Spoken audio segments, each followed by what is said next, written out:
Make sure it's the like button. Welcome to the Foul Play YouTube channel.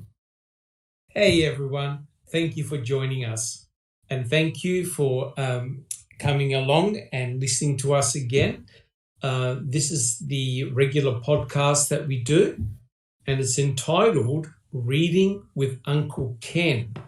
Now, at the moment, we're on part 13. We're still on chapter 5, the blood. And as you'll see in a minute, it's a very, very important chapter that we're going through bits and pieces. And the way this works, guys, is that what I do is for the new listeners, what I do is I read specific passages from the chapter, and then I pose a question to the panel. And they give us their thoughts. And of course, guys, for those who are listening, thank you for coming and thank you for joining us.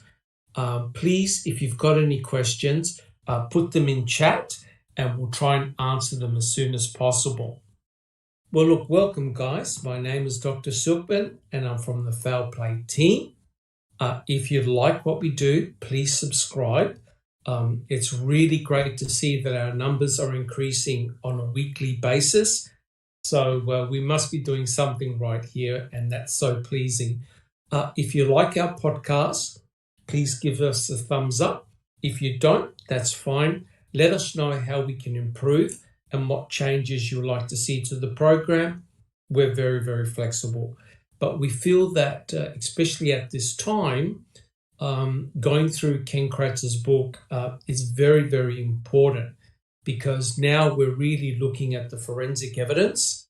So, again, very, very interesting. So, it's really been one hell of a week, and I think everyone will agree. There's just so much that's been going on this week. It's just remarkable. For example, this is only in the last week or so, we've got Kathleen Zellner's post-conviction motion that disclosed new evidence of a Brady violation and a third-party Denny suspect. Of course, we're talking about Thomas Sawinski and his observations that he made, and he's got an affidavit that Kathleen Zellner has put forward. And oh boy, did that set the internet on fire. And last week, when the information came out, we did an open mic presentation, and that's generated a lot of discussion. And like I said, in that open mic, we have to show caution, we have to show respect. There's always the possibility of Thomas could have made a mistake. You never know on who he saw. But if he indeed saw two males pushing a RAV4 onto the salvage yard, that is absolutely huge. Guys, what do you think? Do you agree or disagree? His observation, if it's true, is just huge. Checking convictions. Do you have a quick comment? Great breakthrough. I hope it does something. It definitely puts in a discrediting, strengthens a Denny and gives another Brady. So to me, it's a bombshell, as it was explained. Yes, for sure. Jack 61. If it's true and provable, it's pretty much a case breaker. Yeah, it certainly is. And it's really got a lot of people talking. And of course, a lot of YouTubers presented the filing, and lots of good discussion. Alice, do you have a comment? Alice, all good? Yeah. Sorry, Doc. No just problem. Just the same as everybody else. If it's true, then hopefully it's a game changer for the boys, and it's another way forward to get them out. Yes, indeed. Yeah. So stay tuned, guys, because this is going to be very, very, very interesting indeed. So apart from Kathleen Zellner putting forward her motion, our team, the Foul Play team, has been hard at work, and we also have the Brendan Dassey Pretrial recordings. These are new recordings, and the Foul Play team has been working very hard getting those recordings done, and Zoe has uploaded some to our YouTube channel. Please have a listen if you've got a little bit of time. I think that's so important that we get a behind the scenes, so to speak, of what occurred during the pretrial. Bibi, do you have a comment? Well, we also FOIA'd a lot of that and got them. Yeah. Yes, we did. And again, a big thank you to all the hard workers who got those documents and were able to FOIA them. We can now present them to everyone for free. And the thing I like to mention is that any money that our channel makes, we use that money to FOIA documents. And I think that's a fantastic cause. Bibi. Then that FOIA was rather expensive too. Yeah, none of them would be cheap because how many pages in total, Bibi, that you guys got? Oh, Jack, do you know? It was 563 pages. It was wow. It was well over $800. Right. Well, guys, It's the Foul Play $1.25 per page, and they won't. And we raised the money just amongst ourselves here. Yeah. Fantastic. People contributed as well? Just Staff and Mad and Becca. Right. Fantastic. And of course, the Foul Play team are doing the recordings and they're being uploaded. So please, if you've got time, support the team and have a listen to those pre-trial documents. I'm sure they're going to be very, very fascinating. Apart from that, we have the excellent open mic discussions. Bibi, do you have another comment? Oh, I was going to say, and the little money that we make off of YouTube also. Yes, so we can't There go went to the jet. There went the jet, yeah. Yeah, we can't go to Hawaii just yet. And also, if you haven't caught it, please check out the Dr. Sandra Lean interview that I was lucky to do a couple of weeks ago, and that's generated a lot of views. We have over 2,000 views in that particular interview and a huge amount of discussion. Unfortunately, half of the comments have disappeared. More than half the comments have disappeared. I'm not sure why, but allegedly, if anyone mentions particular names that they shouldn't mention, then those comments are going to get removed because it's still a very sensitive issue, especially in Scotland, and certain names cannot be mentioned. So I've been monitoring the comments. Most of them have been fairly civil, heated at times, but I'm not quite sure what's happened lately, but quite a few comments have disappeared. So someone may have complained to YouTube and got them removed, unfortunately. All right, so guys, does anyone want to have any quick comments before we start the podcast proper? We're all good? And today, guys, joining me on the panel, we have Alice, we have Bibi, Checking Convictions, Jack61, Just Rhonda, Susan, Zoe, and Sammy. And both Checking Convictions, Just Rhonda, I think a little bit of Zoe as well, and Sammy will be checking the chat.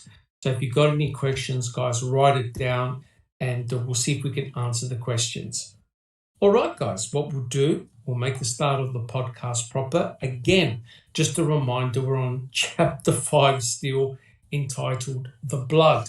Now, this is naturally a very, very interesting chapter. And this chapter is extremely relevant when you consider the motion that Kathleen Zellner has just filed for remand and stay of appeal. And I'll read out the quote. Okay, in Wisconsin, in order to advance a claim of third-party liability at trial. In other words, in order to present evidence that someone else committed the crime, the defense must have some proof that a specific person other than the charged defendant did a specific thing that shows a legitimate tendency to have committed the crime. If the defense only has a hunch or wants to use a vague somebody else did it defense, courts will exclude that from being presented to a jury. Similarly, if the defense wants to offer frame up evidence, they must identify specifically who planted the evidence and demonstrate the direct connection that this person had to the evidence they allege was used to frame the defendant. And now, I tell you what, a couple of weeks ago, this would have just been, a question that we can ruminate over and try and answer to the best of our ability. But now, considering that Kathleen Zellner has filed this motion, oh boy, does this question take on some serious relevancy. So the question to the panel is this. Was this the reason why, that's the Wisconsin law, was this the reason why the defense specifically named Lenk and Colburn in their planting scenario? In other words, what else could the defense do? Guys, who would like to go first and answer that question? Who would like to have a go? Jack 61. Well, for the Avery trial, they presented to Willis.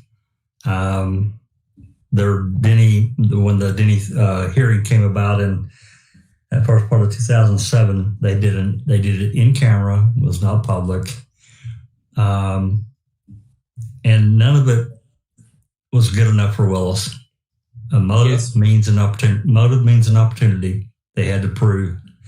But I think that to answer your question about Lincoln Coburn, because of the fact that they were able to, I think enough Willis couldn't get around it. They were around major pieces of evidence enough that he allowed it, but without them specifically being accused as a Denny suspect, but as a planter of evidence. Yes. Makes sense. I think my understanding was that Willis allowed the planting of evidence, theory and hypothesis by the defense. But the question is, did the defense actually have any other choice but to actually specifically name Lincoln Colburn? In other words, if the defense didn't name Lincoln Colburn, how would they proceed? They really, they would have ended up having to, name other people, and I just don't think they really had any other place to go. Correct. Going down the planting path, that is. Yes. So would you say, guys, that Lincoln Colburn were the obvious choices that the defense could name? I'll say yes. Absolutely. Yeah. Yeah, Alice, do you have a comment? Just to say, there were officers that shouldn't have been there in the first place. Conflict of interest. That was the whole reason why they were supposed to have brought out Calumet and everything like that. Was so that there wasn't a conflict of interest, but the ones that found the key are the ones that had the conflict of interest. So it was the only way that the defence could bring up that situation, I think. Yes, 100% agree. 100% agree, Alice. And, that's the problem all along. A lot of those officers from the Manitowoc Sheriff's Office should never have set foot on the Avery salvage yard, yet they were there. Jack 61, do you have a comment? Oh, sorry, Doc, I meant to review. No. Yeah, all good, all good. Does anybody else have any comments? I mean, really, who else could the defense name? Checking convictions.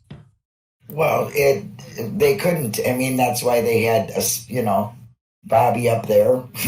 But conflicts of interest, it was seen throughout the whole, trial or the whole investigation, actually. I mean, and they had a special, the special DA too. He was, so it wouldn't be conflict of interest. He made a point of that. So, Kenny gives himself points right away. Correct. Correct. That is true. Thank you, Checking Convictions. Susan, do you have a comment? Well, and also those two were both deposed in Steve's lawsuit. That is correct. Finding the evidence, so they're definitely the obvious ones. That is correct. And it sort of begs the question, right? I mean, if you wanted this investigation to be as clean as possible, what are people like Lenken, Colburn, and Remaker, Bushman, and all these other officers which are linked to the MTSO, what are they doing there, right? It seems rather bizarre that the investigators are saying, oh, yeah, they were there, we were down in manpower, that they didn't do anything nefarious and they were being watched. Well, it seems crazy that you open yourself up to this form of criticism by the defense. Jack 61, what do you think? They should have never been on that property. Just to take this one step further, and I don't mean to go way off the trail here, but you think about the whole Ryan having the search parties and all that. But it comes to mind that I don't really believe him. I don't really believe Pogs.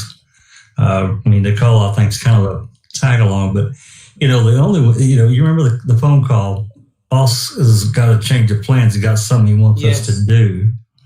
Yes. So then she finds the car, and immediately they're on the property, and then immediately we got search warrants, and the property is locked down.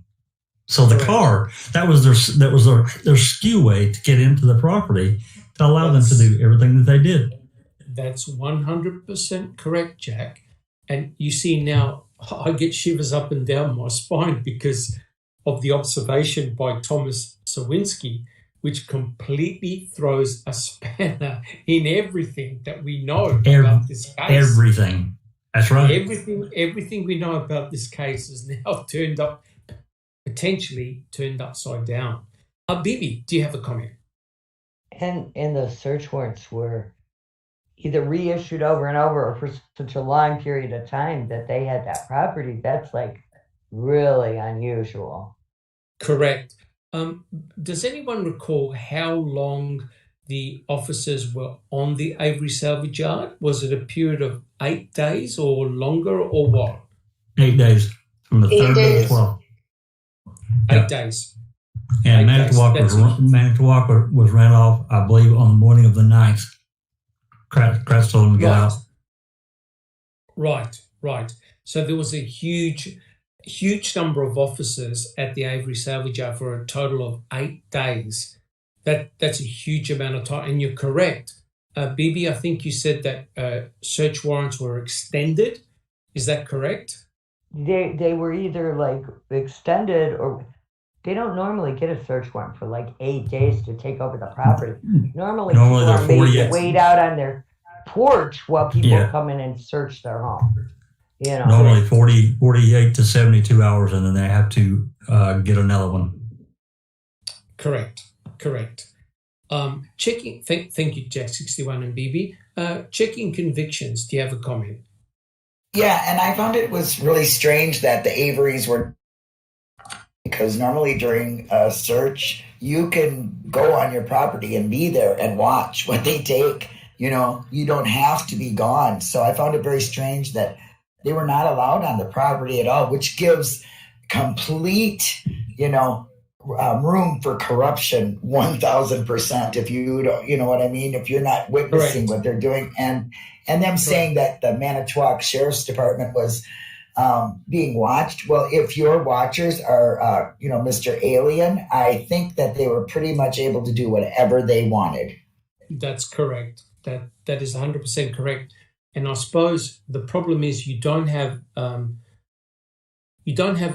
independence because you've got a lot of people on the property. You can't assure that they're doing their job in a non-corruptible manner, if you know what I mean. Like if the Avery family was not permitted to come back on the property, who's watching the watchers, right? Jack 61. That's why I get in so many arguments with guilders. I said, look, they controlled everything. Well, no, they didn't. Well, sure they did. They ran the entire family and people off of the property. They had control of everything. So what is it you're not getting? Nobody was watching them. That is correct. And there were videos taken, right? And we know the comments by some of the officers that they were making while they were searching the properties. And they were extremely derogative comments, like, for example, check the shoes and, see if there were any other local crimes that fit the shoe sizes. And, these are meant to be professional people. There has been no trial, yet they're making these very rude, derogatory comments in people's own homes. Alice, do you have a comment? Yeah, they also going on about the derogatory comments and that. Remember in one of the videos there was a letter on Stephen's desk, and it was correct. For an inauguration, exoneration. Yeah, the Innocence for the Innocence Project, and they turned around and they were like, well, he'll not be going to that now, will it? Correct. There hasn't even been a trial. They're still getting the forensic evidence, and they're already making comments. And who's the officer that said, is Stephen Avery in custody yet? Who's the one that said that? Was that Jacobs? I think so, yeah, Jacobs. That was Dennis Jacobs. Dennis Jacobs, correct. It seems rather bizarre, unless, of course, they had foreknowledge, right? And it all smacks of foreknowledge. That, and you're correct. And when the officers went inside Stephen Avery's trailer, they essentially dismantled his trailer. And I remember there was a scene in Making a Murder where Jodie came back in and the camera crew followed her, and the entire house was upside down, right? And Rolly Johnson, who actually owned the trailer, was extremely upset because they also destroyed the garage. Jack 61. Yeah, they destroyed that bedroom. They tore the paneling off the walls and tore the flooring up and... Correct. And didn't find a damn thing. Didn't find anything. Correct. And all the televisions... and all the cupboards were all thrown on top of each other. It was a huge mess. Bibi. Rolly tried to sue the county or get money back from them for destroying his trailer. And they basically had the attitude of, well, don't rent to a murderer then. Yeah. That's correct.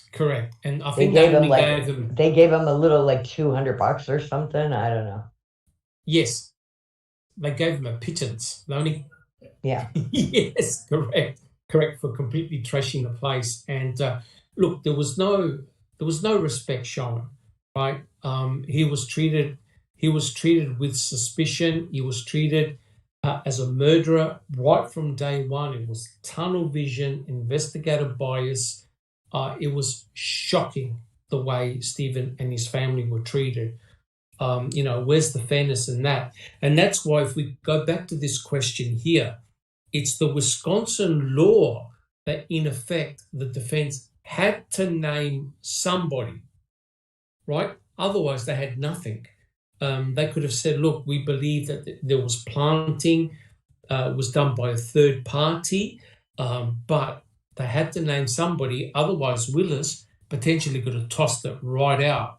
And that's the danger. But here's the point I'm trying to make, right? Now with this particular observation by Sawinski, oh Lord, you've got, if it's true, if it can be corroborated, you've now got two males which clearly are not Stephen Avery nor Brendan Dassey, and they're handling the RAV4 on the Avery salvage yard and they're pushing it onto the salvage yard. That's huge. And imagine if that information was available at trial. Guys, what would have happened? Tell me, what would have happened if that information was released during the trial? Bibi. It would have blown it out of the water, right? Yes, so it would have definitely blown it out. There would have been so much reasonable doubt that there'd have been no way they'd have been able to find him guilty, right? I agree. I agree with that, Bibi. Checking convictions. Just a small statement. No conviction. No conviction? Yes? Yeah. Yeah. I don't think they would have had that. I think it would have just went right out the window. Yep, I agree. Jack 61. Yeah, if there was corroboration, if it was corroborated, is Shut up, Jack. I was gonna say it a minute ago, and I thought, this is a pretty serious moment. Just shut up, Jack. Just don't talk. Yes. But anyway, if it could be proven, corroborated. Are we in the recordings right now? Yeah, everybody out there in YouTube land will have to forgive our little inside joke. It's we'll talk about it some other time. But regardless, if it could be proven of what this guy said in any way at all, it would have absolutely destroyed the case. And number two, we have to think about this, and we don't really think in the terms of what they had then, but more like what we have now. You think about what beating and straying, even Foy, when he first got the case, you think about what little they had compared to how much we have now that they didn't know anything about. So no, I'll leave it there. No, that's correct. That's correct. But like I said, to me personally, and I'll get to you just in a sec, just Rhonda, if you can hold on. To me, it now turns Ken Kratz's book completely upside down, potentially completely upside down. I now see it in a completely different light, especially some of the statements that Ken Kratz makes in his book. It's amazing. Just Rhonda, do you have a comment? Yeah, I was just going to say that if that had been proven at trial, we wouldn't be here right now. No, we wouldn't. I don't think we would. And I don't think those two boys would be in prison either. It has completely skewed the case. It's turned it upside down. Now, remember, I know that what the state are going to try and do is the unindicted co-conspirator. They're going to probably try something like that. But quite clearly, it's not Stephen and it's not Brendan with their hands on the RAV4. That's the victim's RAV4 on a Saturday morning before Pam of God finds it. Jack 61. Or they could say, "Oh, this guy's after the 100,000." Could well be. Yeah. Yep, could well be. And that's why sorry, Bibi. Sorry. That 100,000 also says that it won't be given out until there's a conviction. So Correct. I mean, we know that, if I could just digress for a second, we know that we had that jail, the prisoner in jail that said, no, he did it. He's the one that committed the murder, right? And it took 25 seconds to completely destroy his testimony, right? Because every piece of information he gave, you got from the media. It was all public domain knowledge, right? And there's one thing he forgot to mention, and that was Bear, the dog, right? He was also the same guy. He was the same guy that previously had said he was the jailhouse snitch that said Steve told him that Steve did it, remember? Correct. Same guy. Correct. That's right. And that's why I believe that Kathleen Zorner would have done her due diligence, because this is so huge. And it potentially affects the entire case in multiple ways. You can't put something like this out if you don't have backup. That's the only thing that I'm saying. She would have done her due diligence. I think this has got legs. I don't think it's sort of like a random person coming to Kathleen Zellner in the last minute to say, oh, look, this is what I saw on November the 5th. I think it has to be corroborated in some fashion. That's the only thing that I'm saying. So, getting back to this question here, it's rather strange now because this passage that Ken Kratz wrote now has bite. It has legitimate bite now. In the court, right, Lenk and Colburn were specifically named. Well, guess what Thomas Sawinski has done? He's named Bobby Dassey, right? Bobby Dassey and another gentleman with a long grey beard, right? He doesn't know who that gentleman was, right? Kathleen Zellner apparently is getting tips of who that gentleman is. Now, of course, we can't mention names in our program because it's not fair. You don't want to say the wrong thing. But it's interesting that, according to what Ken Kratz has said in his passage, if what Thomas Sawinski has observed can be corroborated, wow, Wisconsin law will allow it because it directly ties two people with the victim's vehicle. That's huge. Jack 61. Everything flows from the raft. Everything. Correct. And if you think about it, Jack 61, right? Look at what you got. You've got the RAV itself on the property, right? That ties in, that now ropes in every one of the Averys. Everyone on that property is now suspect, right? Especially the three brothers. And we've heard the interrogations by law enforcement on the three brothers, right?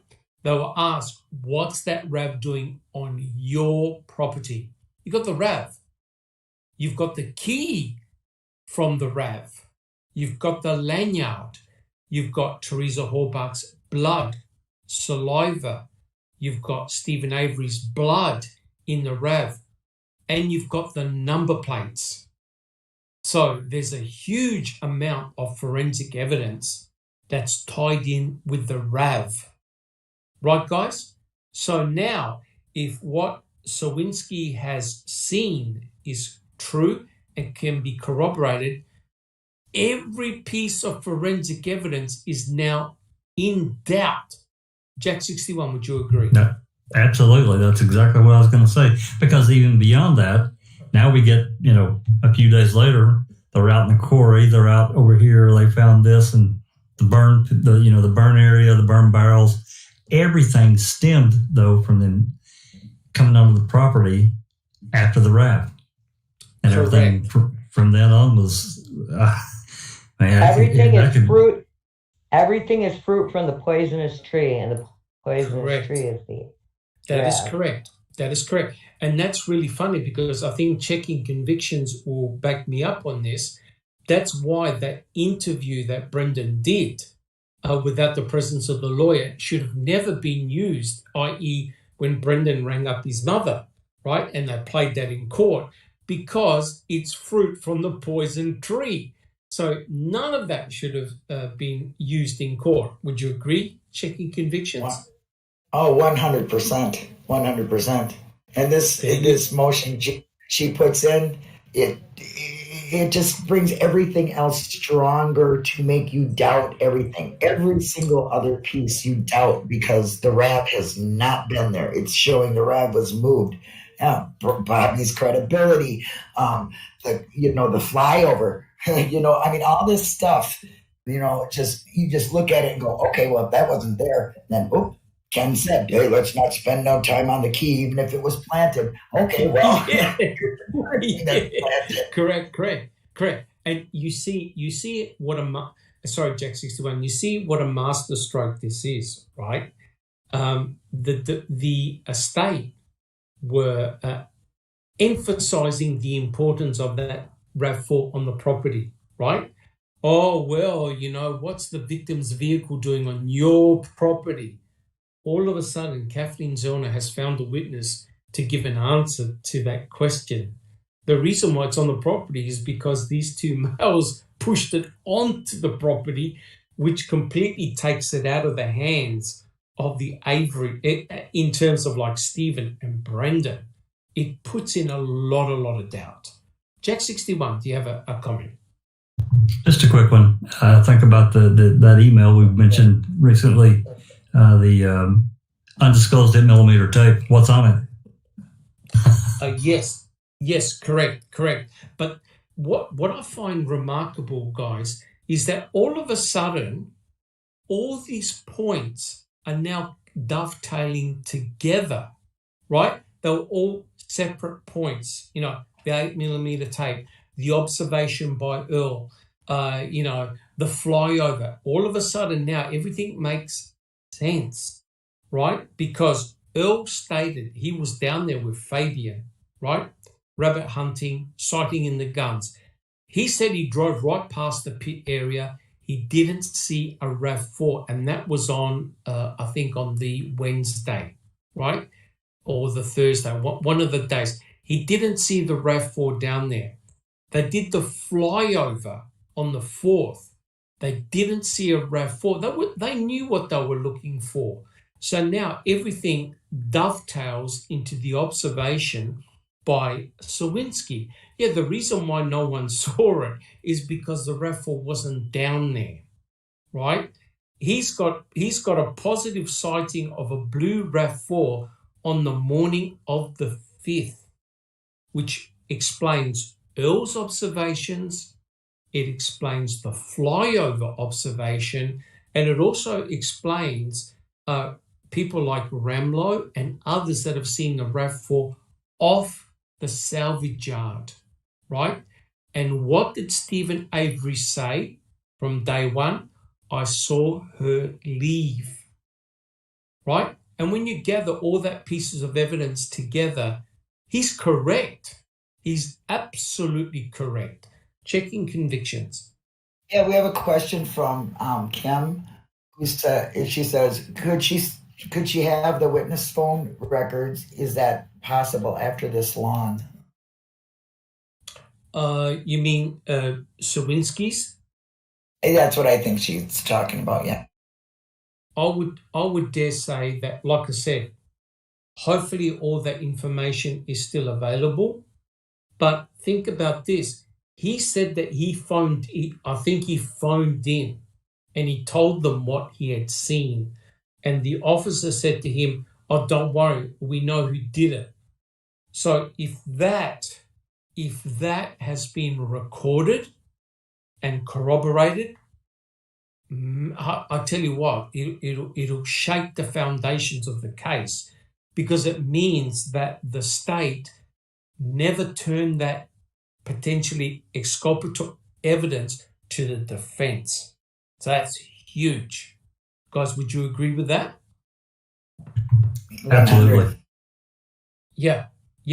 And that's why we can't really underplay the observations of Sawinski.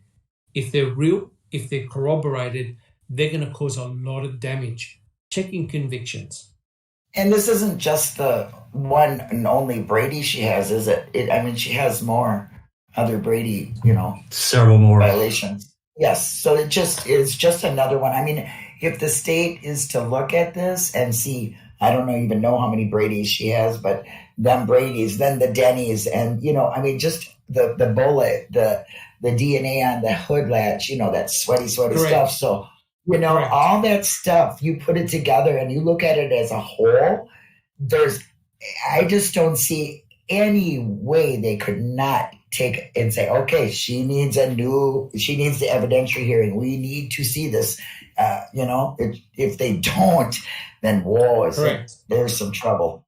But how is the state going to explain what those two gentlemen were doing, bringing in the RAV4?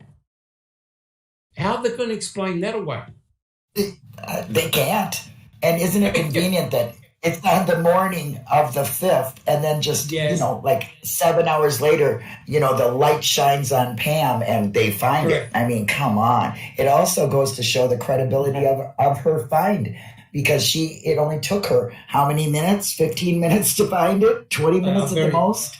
A very short period of time. I think God shone down the beam and she followed it to the RAV. That's the only thing I could put it down to. That's the only thing I could put it down to. Just Rhonda, do you have a comment?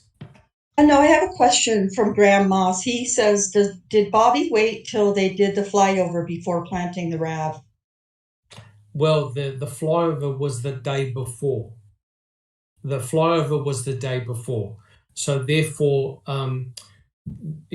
because they interviewed the pilot Drum, and there was Pagel, there was Wiegert, and I think there was a lady, I forgot her name, but there were several officers within the aeroplane, and the Drum said that if they saw something, they never disclosed it to the pilot, so they kept Baldwin, quiet. Wasn't it?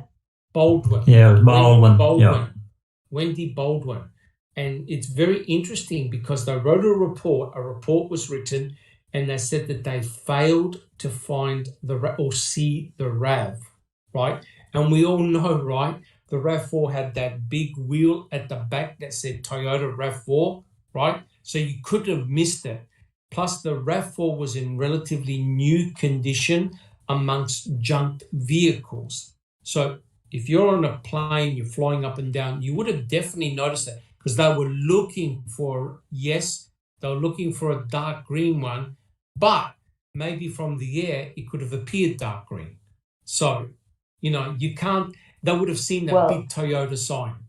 BB. And it was in amongst all the antique cars, so it wasn't just regular junkyard cars, it was the really old ones were in that section. So that's correct. Old paint versus new paint and lacquer. That's correct. Even if you put some trees on top of it. That's right.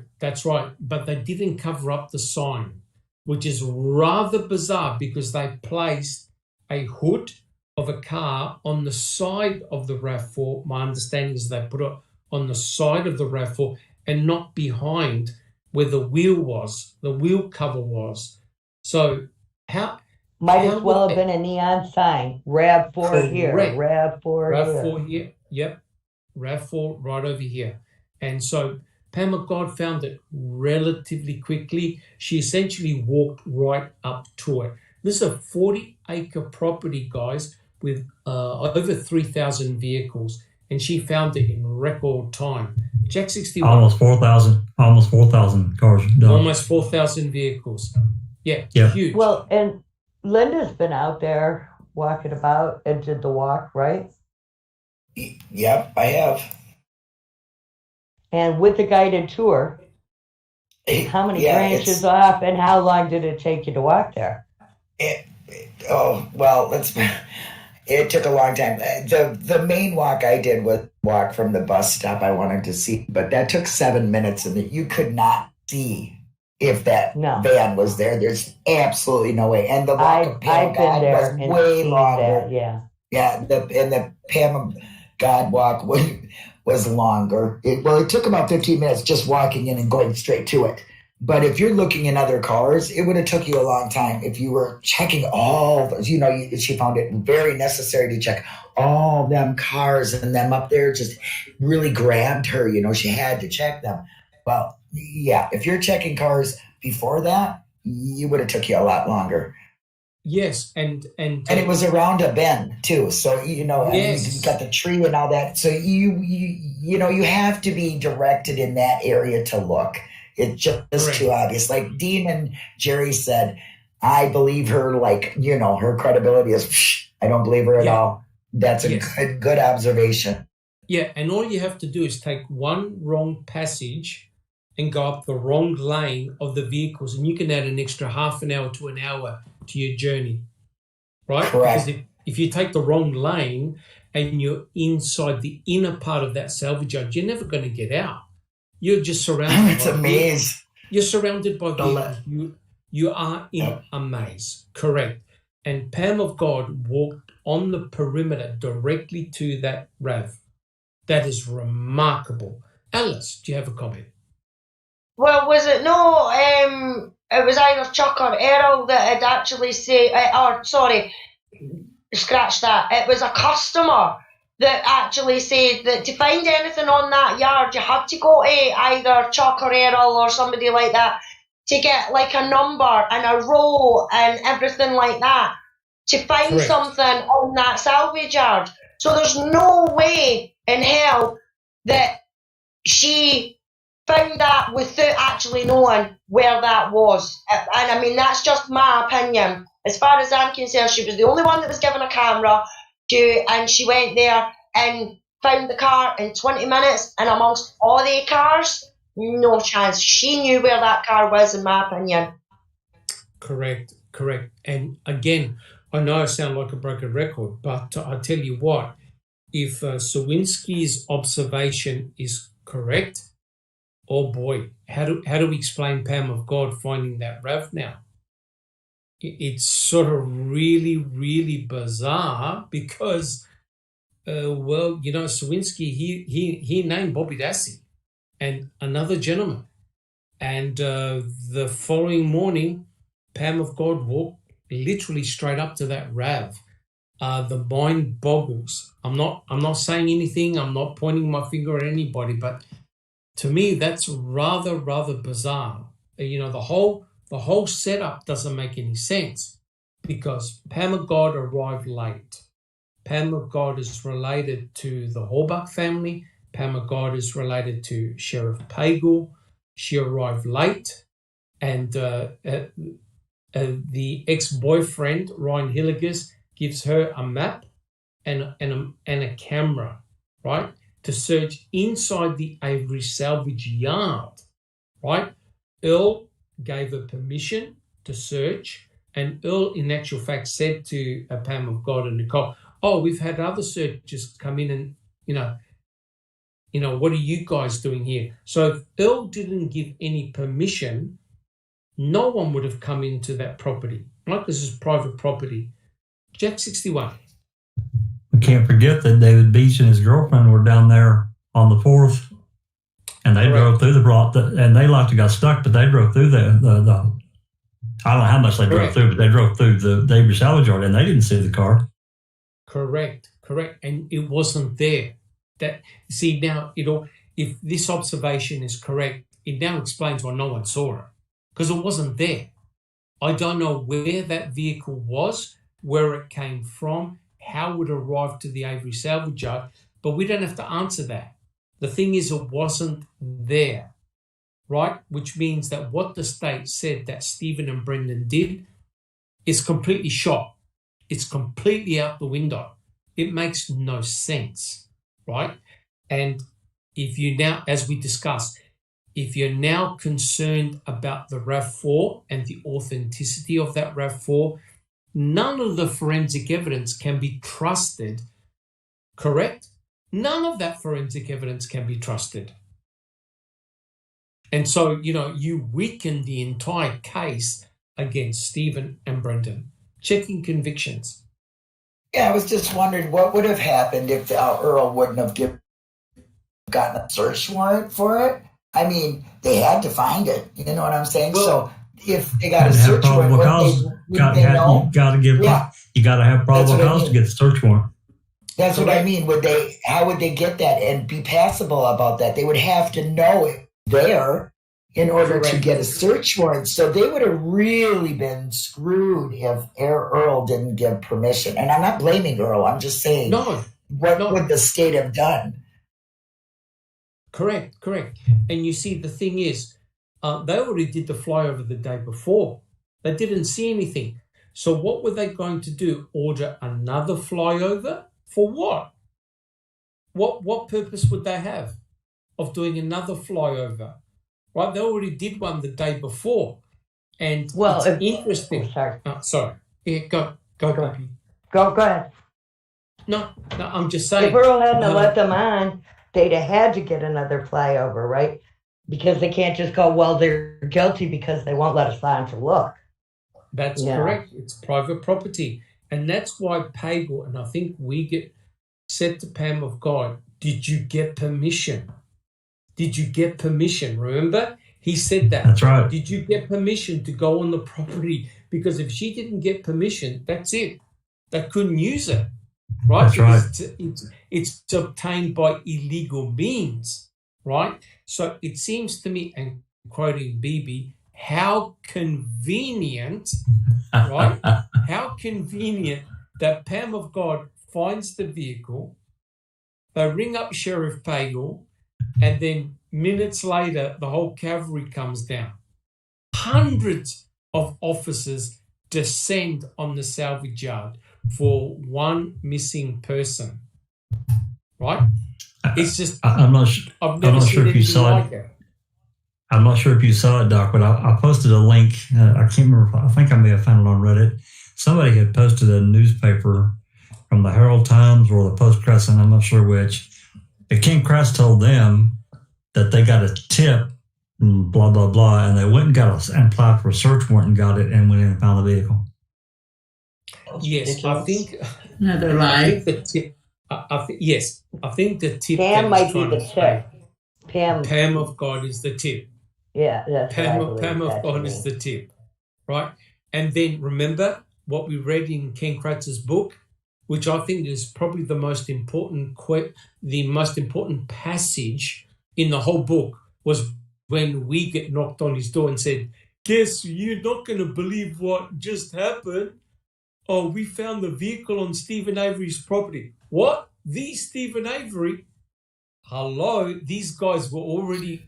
No, it was already pre-planned. Right? These guys were ready to go. Hindsight 2020, Pam of God is Pagel's relative, so she was actually calling her relative. Correct. She had the direct line to Sheriff Pagel. So she had the camera, she had the phone number. It's almost as though you're going to find this vehicle, aren't you? And you're going to call it in. It's too convenient. I've never seen a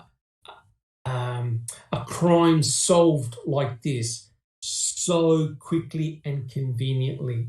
Just Rhonda, do you have a question? I don't, but I do have a couple of questions from the chat. Sean said, I would be interested to know who drew the map that Ryan gave to Pam. He said he was never on the yard. I think what they did is that they did Google Maps, and they got they printed out maps of the salvage yard, and they put grids on it. Right? They actually put grids on it, and it's interesting how the comment was, the boss has got a change of plans. And that's basically to see if the Averys will allow searches on their property. That's what the change of plan. There was a lot of people ready to go on the salvage yard. Why? Here's the important bit, guys. Because Stephen Avery was the last person to see her alive. Right?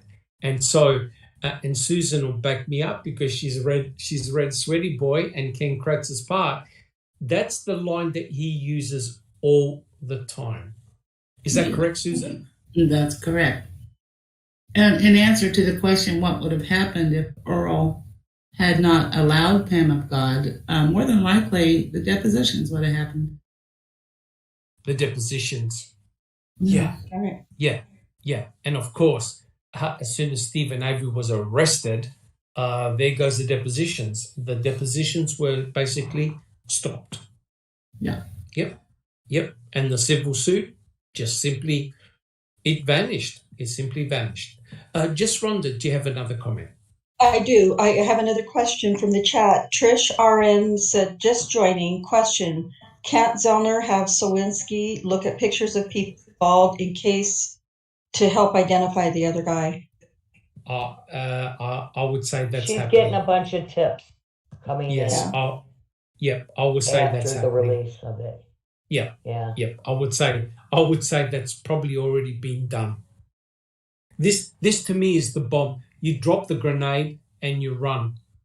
The grenade has been dropped, right? This is something you cannot dismiss. You cannot dismiss it. And what's really, really bad is that Sawinski has named Bobby Dassey specifically. That's a real concern. Sawinski didn't say, I saw 2 males unknown to me. He actually named Bobby Dassey. The reason why that's potentially devastating is that Bobby Dassey also was one of the last people to see Teresa Halbach alive, and Bobby Dassey just happened to have all that material on his computer in his room, and Bobby Dassey just happened to be the star witness for the state. So can one see how potentially damaging this could be? It's huge. Just Rhonda. Yeah, sorry. I can't say enough how I believe very firmly that if there wasn't all of these little elements in play already, Zellner would not have filed the motion. I just think everything has to have already been put together and solidified. Look, I agree. I agree, just Rhonda. If Kathleen Zellner doesn't have proof, they'll just put it in the rubbish bin. Because it's just hearsay, right? You got to have concrete evidence to back it up, right? Otherwise, it's nothing. It's got, what type of legal merit has it got? Right? Anyone can make up any story unless you've got it backed up. Bibi. Linda was saying something about that because it's a sworn affidavit, that it can't be just tossed out. It would have to be very much disproved or something. Because that makes it a legal document that he swore to it. Yeah. Yes. And the pressure's not on Zellner. The pressure now is on Thomas Sawinski, right? You can't just make something up and sign it and say this is true, right? Because you're going to be in trouble for making a false statement, right? And the state will act upon that if it's not true. Jack 61. Couple of things, and it kind of bothers me that she didn't include an exhibit, I guess, with her filing that would show a phone record or have a recording, that maybe she got that, that we haven't got to hear. It's not in part of our dispatch calls. That's number one. Number two, and you actually just said it a second ago, this really kind of, it kind of is on Zellner, but if you think about this guy's one that came forward and has swore this on an affidavit. Yes. It's really on him. It's his word. It's not really Zellner's word. She's just presenting it to the court that says, hey, this guy's come to me. We looked into it, and, he's offering his sworn testimony here. So it's kind of really on him. Yes, it is. It is very much so. But Jack 61, if he phoned in, it should be recorded. If he phoned it in, it should be recorded. It should be recorded. And here's the other. Go ahead. I was just going to say, and we don't know that she hasn't phone calls in with other motions that she could just say, well, as in debit so-and-so, which was placed in there, we will see this phone call. We don't know that. Well, we got a couple of problems surrounding the phone calls, and I think everyone is well aware that we know that Manitowoc apparently took November the 4th off because there's not a single phone call in the recordings we have. And yes. I laugh at that, and I'm not laughing. I kind of am laughing in a funny way because why? In the midst of this missing person, there's not a single dispatch call on the 4th. So if they can disappear an entire day, and another problem is that the retention time for electronic things of that nature in Wisconsin is 3 years. After 3 years, they don't have to keep it. Right. But we presume that Sawinski phoned before 3 years. He would have had to have phoned fairly quickly. Oh, no, what I'm saying is if he phoned back in 2005, in this time frame, maybe even 2006, It's 3 years from that date, whenever he phoned. Right. And it became part of the record. Now, that doesn't mean that it doesn't exist. I'm not trying to say that, because it very well may. We just don't have it. Yes. Good point. Very good point. Susan, do you have a comment? I just think it's interesting that if this happened with Sawinski after Steve and Ma and Blaine, or whoever it was, had left the property, really isn't Bobby the only one that's left on the entire property? Well, yeah, but Stephen actually was still there. He was in his trailer. He didn't leave till he didn't leave till 6 o'clock in the morning. But Chuck left, Brendan left. I'm not sure who else had left as well. But and it's still dark at 6 o'clock. Yes. So it could have happened right after they left. But couldn't it? It depends on when the paper is. Normally, the paper is delivered fairly early in the morning, like maybe 3 or 4 o'clock in the morning. A paper run. It's fairly early in the morning. Bibi, do you have a comment? Where Steve's trailer was, if they were bringing the RAV in from the road and made that left by the mailboxes, Steve would have never been able to see that.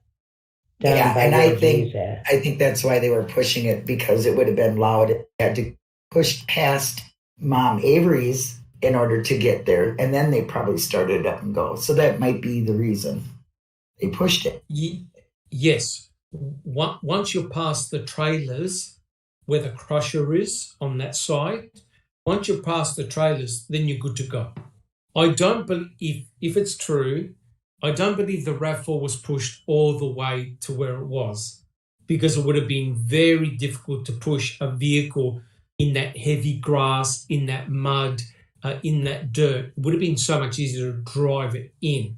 The mere factor that they were able to steer it, the mere factor that they had the door open, meant they had a key. They had to have had a key. Otherwise, the vehicle was in steering lock.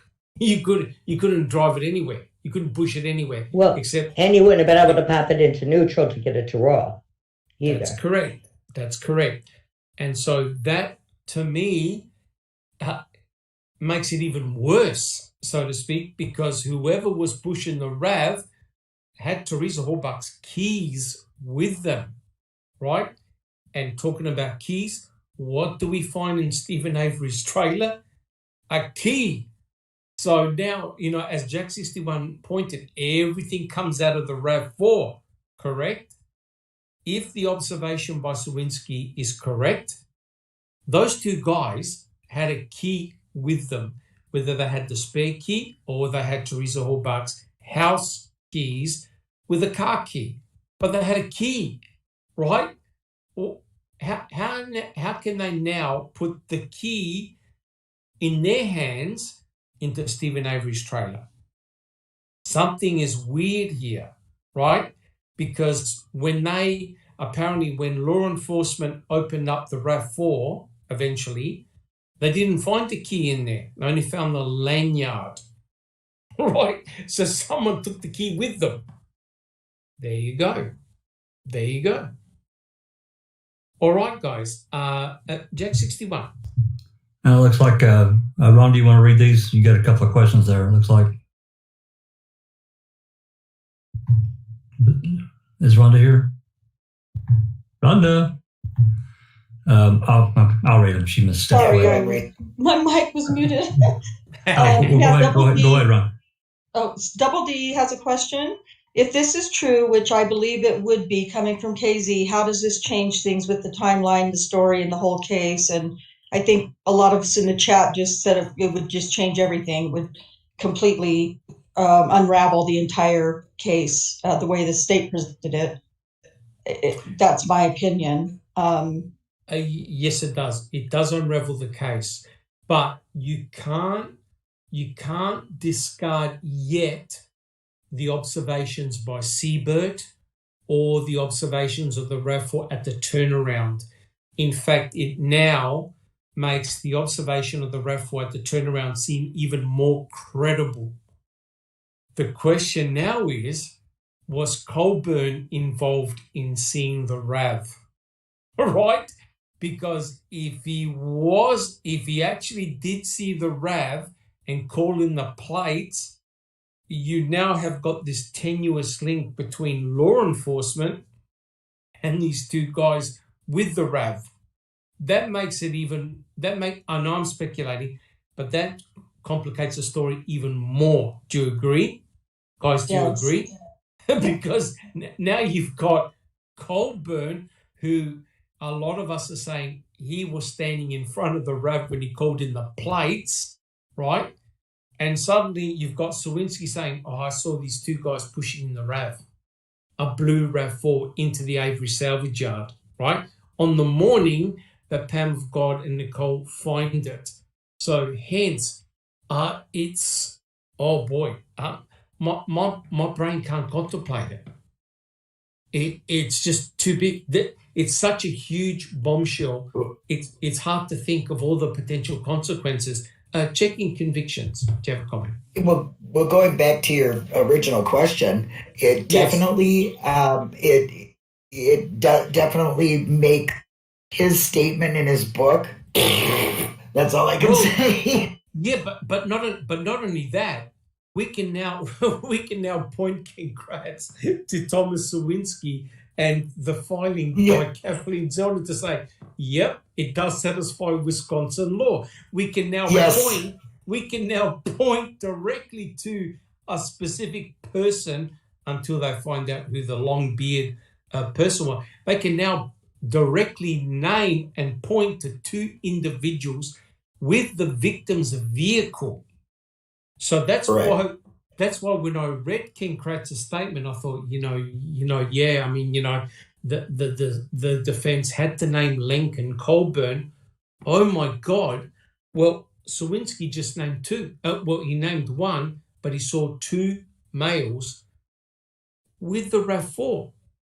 So, in other words, it just strengthened what Ken Kratz just wrote in his book, right? Because it's true. The defense had to name Lincoln Colburn. Otherwise, they didn't have any defense. They didn't have any planting scenario. We do now.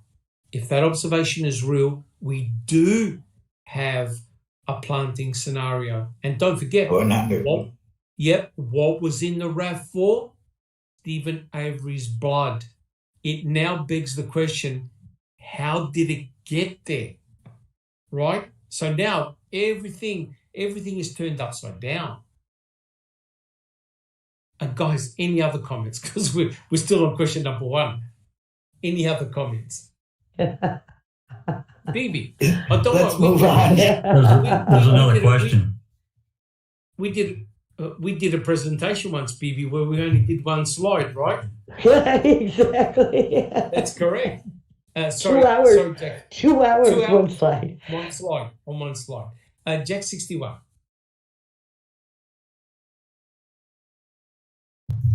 I think there's a couple of questions here that Rhonda posted. Yes. Rhonda? Just Rhonda?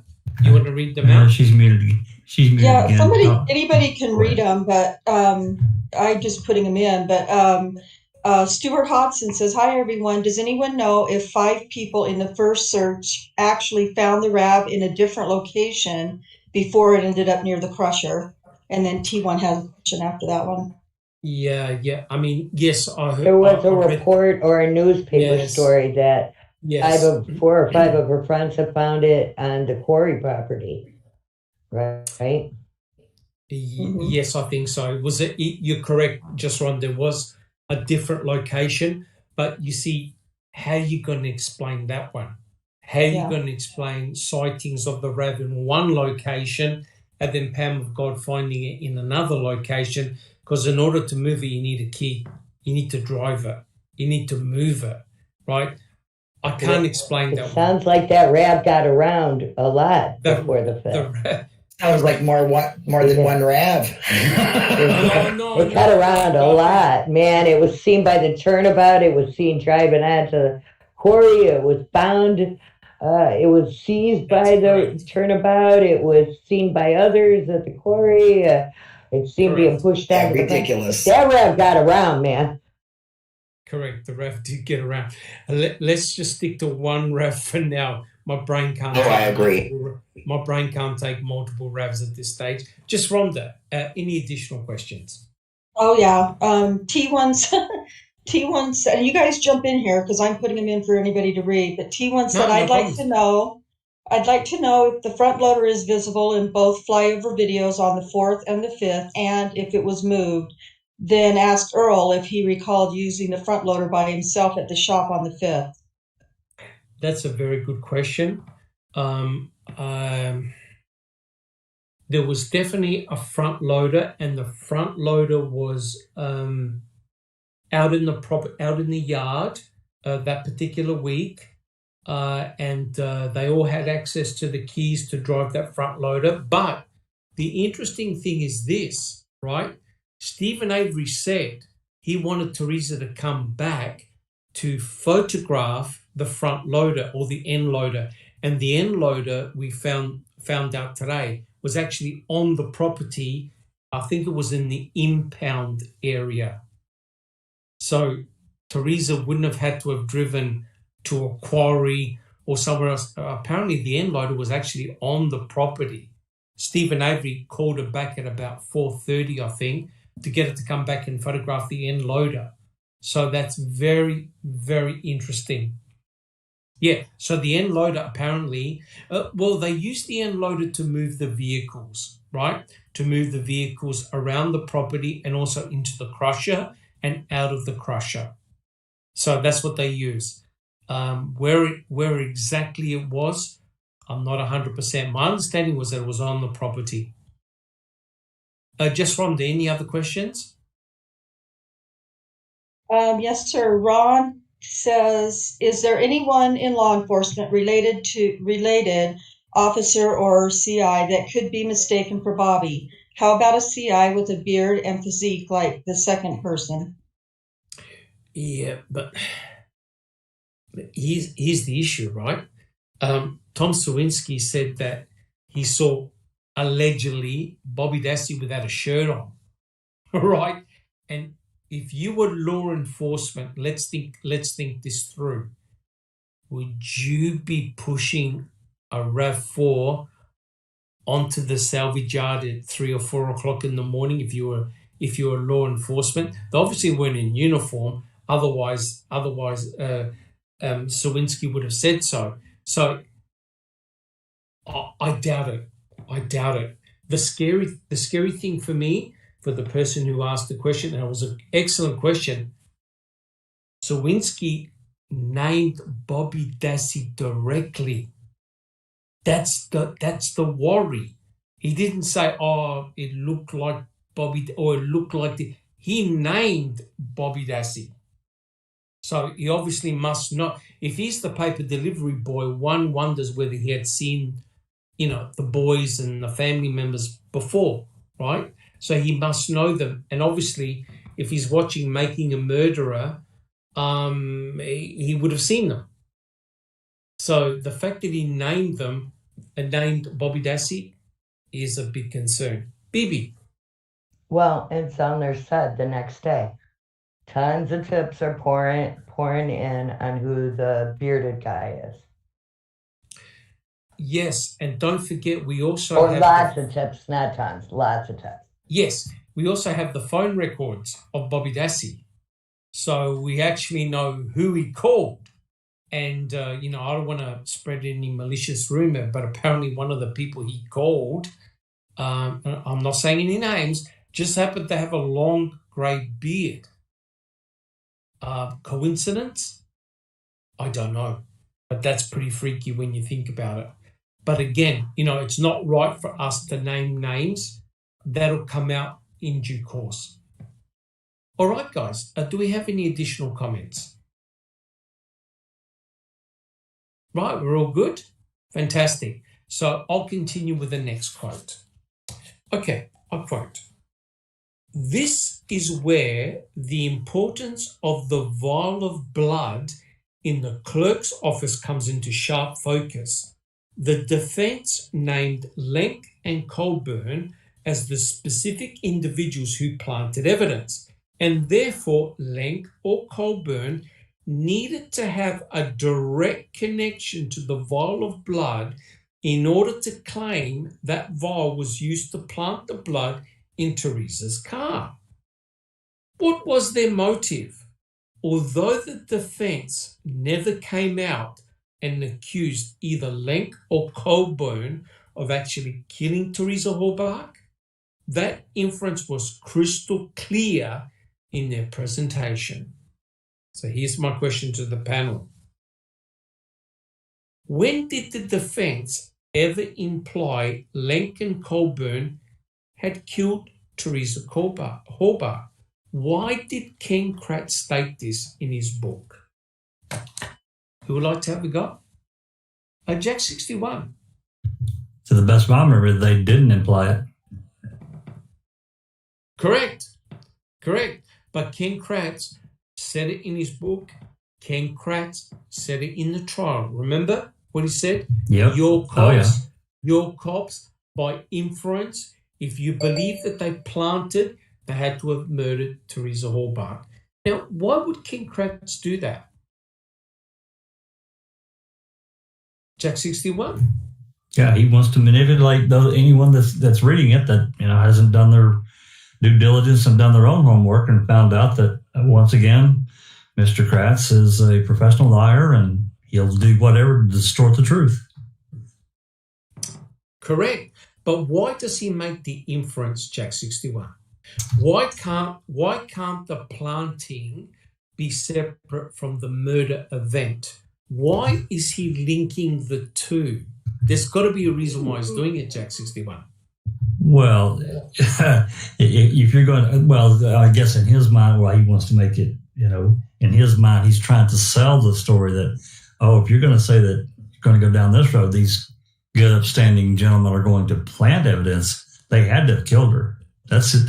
And he's trying to make it that way and not just say planting and that someone else, killed Teresa and did whatever with her. So he's trying to join the two. Yes, but don't you think the crafty guy, what he's actually trying to do is diminish the planting?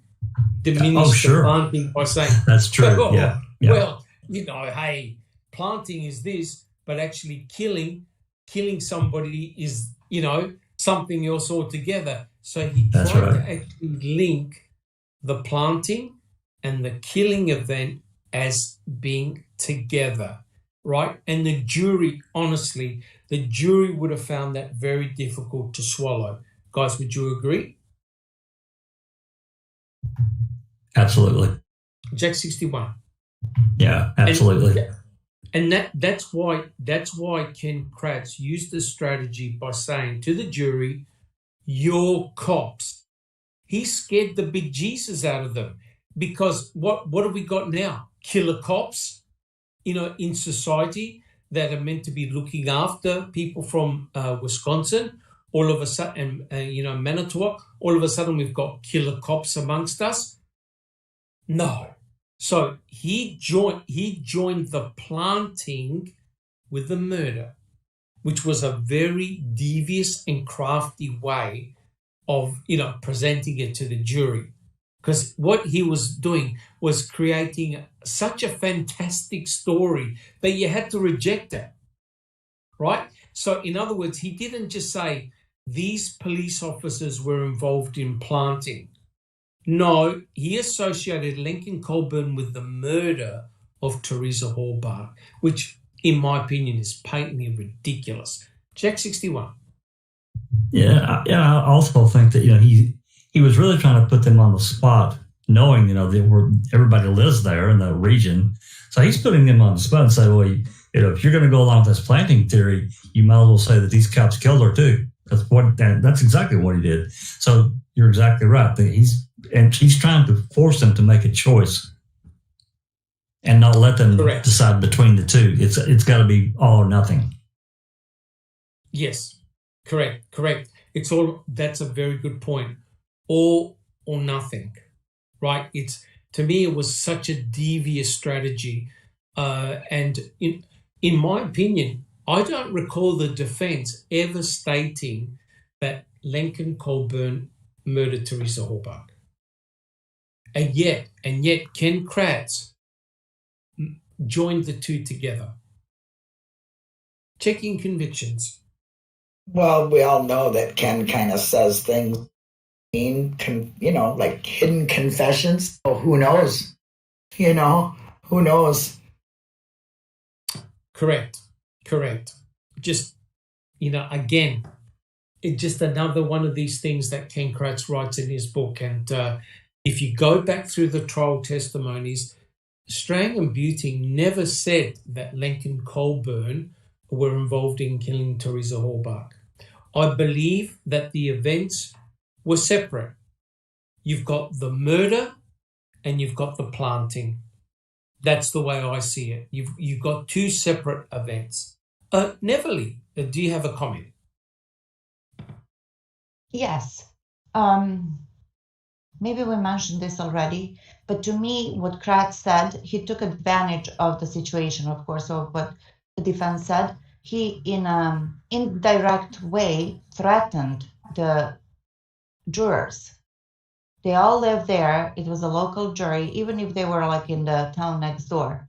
They all know each other. It's a small town, and we have generational cops. Therefore, what that means that, my father was a cop, now the son is a cop, and so forth. Yes. They all went to school together. They got married probably around the same time, had children around the same time. Those kids are going to school together. So it's a really small community, and those jurors live among those law enforcement officers. Correct. So to me, maybe it's outrageous, but to me it's not. Because if I were on that jury, I would say, I better not stir anything up because I don't want them knocking on my door.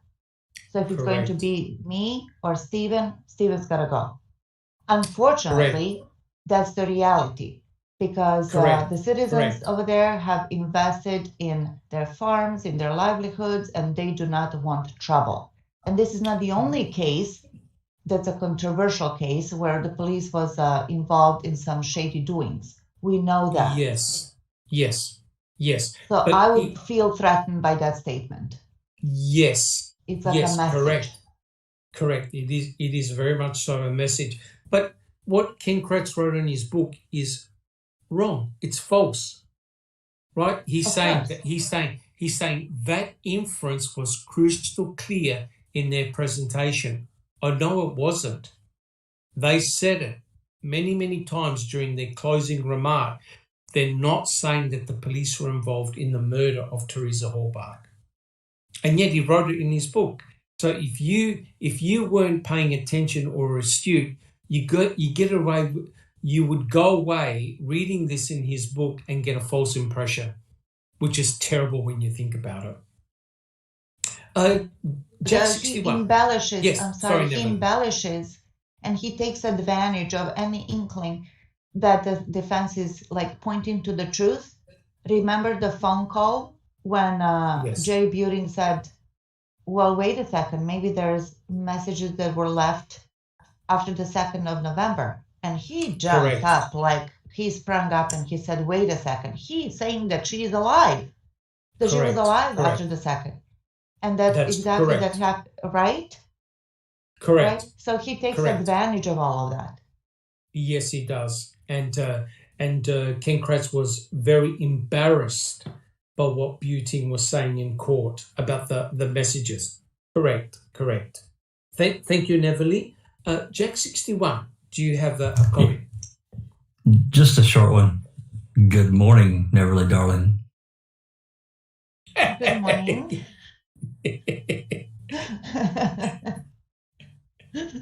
Good morning to you.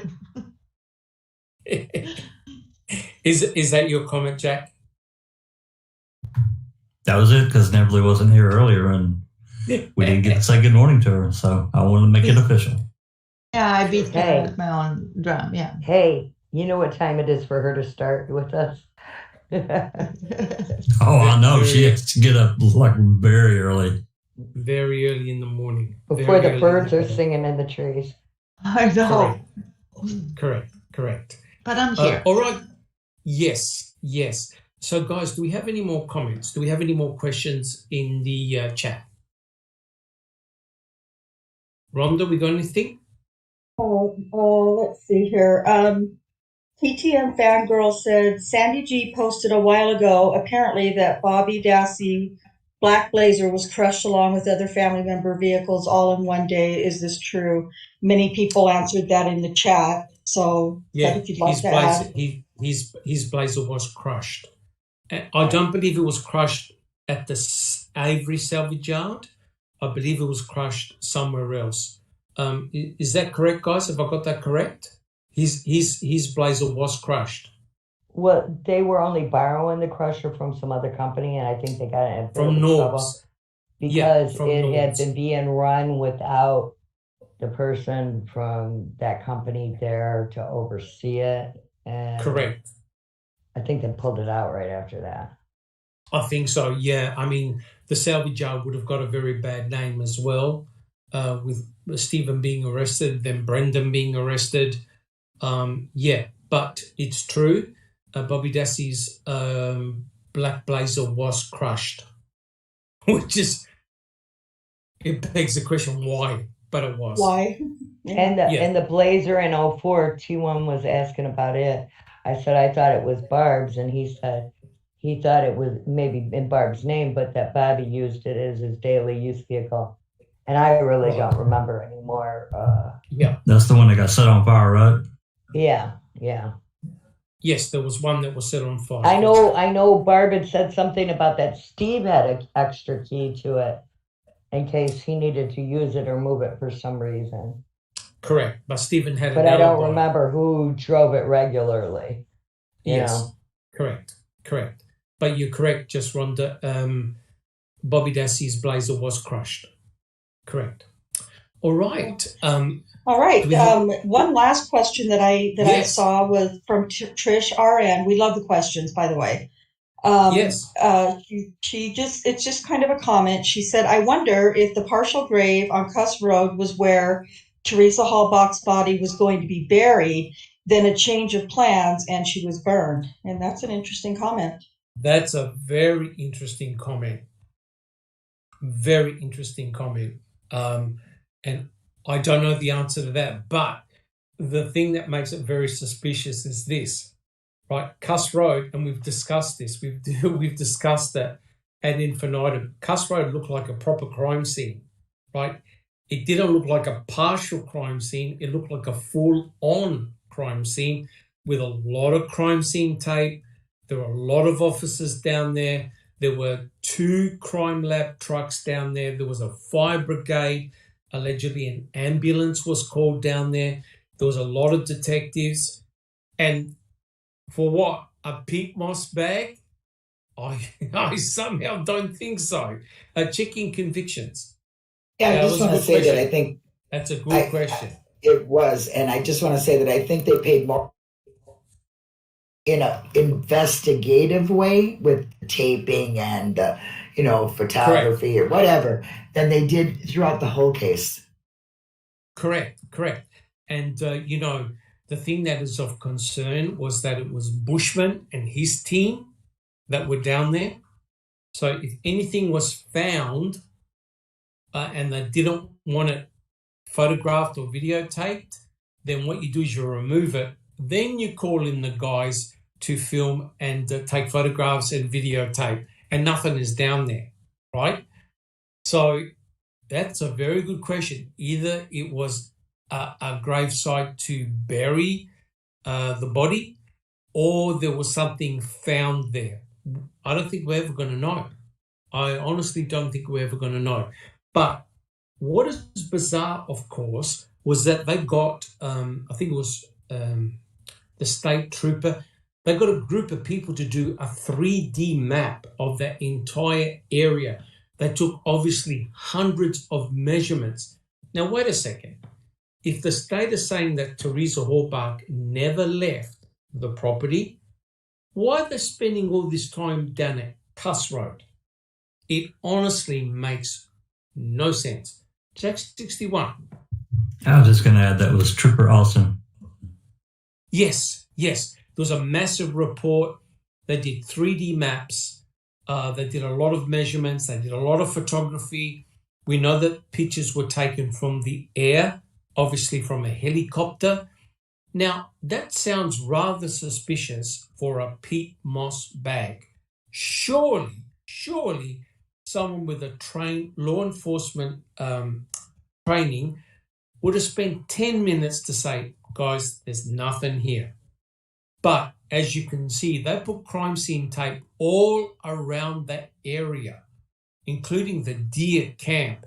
The dogs were down there, right? There were a lot of law enforcement down there. Why? For just a peat moss bag? I highly doubt it, guys. Jack 61. I don't buy it for a second. I just don't. There's too much activity for what they allegedly come up and found. I just don't believe it. It points to another direction entirely. So I don't believe their story, personally. Correct. But you see, this is the problem, Jack 61, right? It's the state that has procured the evidence, right? It's the state that has procured the evidence. And that's right, they have everything. And therefore, if the state don't want you to know about something, they can hold on to it, right? It's interesting. I know Bushman, he was retired, he was on standby, but has anyone actually seen a report by Bushman in CASO? Oh, I don't think so. Yeah, I can't find one. Yeah, he's in TSO, but I don't remember anything in the. Wasn't he in TSO? Yes, he was part of Manitowoc. Correct. Yeah. In fact, I don't. Bushman. Yeah, sorry, Jack 61.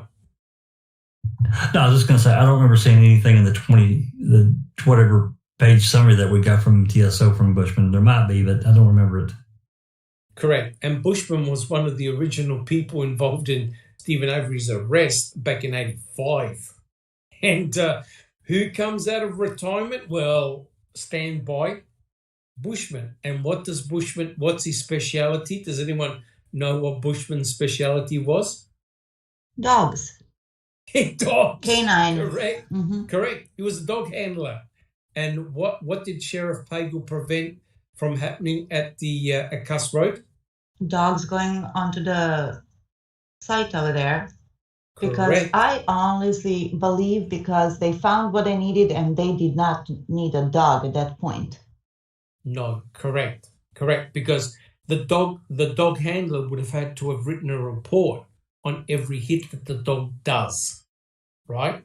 And so it's interesting that Pagel prevented the dog from going across the tape line, which is interesting. So why do you call the dogs in the first place? It honestly makes no sense, right? If there was nothing there, what seemed to have been the issue? I believe the key to solving this case, in part, has got to do with Cuss Road. Guys, would you agree? Agree. Absolutely. Yeah. And the quarry. Okay. And the quarry. Oh, yeah. And the quarry. Correct. All right. So isn't it interesting how now the quotes that we're reading out of his book take on a new meaning now, especially with the filing of Kathleen Zona and the observation of Sawinski. All of a sudden, it completely changes the landscape and the picture. All right, guys, are you happy for me to continue? We're all good? Yeah. Awesome. All right. Here's the next quote. A quote. It was Lenk and Colburn's lack of connection to the Avery case that allowed their involvement in the search and investigation in the first place. Both had no involvement in the 1985 Bernstein assault case, as neither, stop sniggering guys, as neither was even employed by Manitowoc County at the time, other than Colburn transferring a call in 1925 and Lenk seeing that a report was written about that same call in 2003, there was no hint of any connection to Avery. And here's a question. Should Lenk and Colburn have been allowed to step foot inside the Avery salvage yard?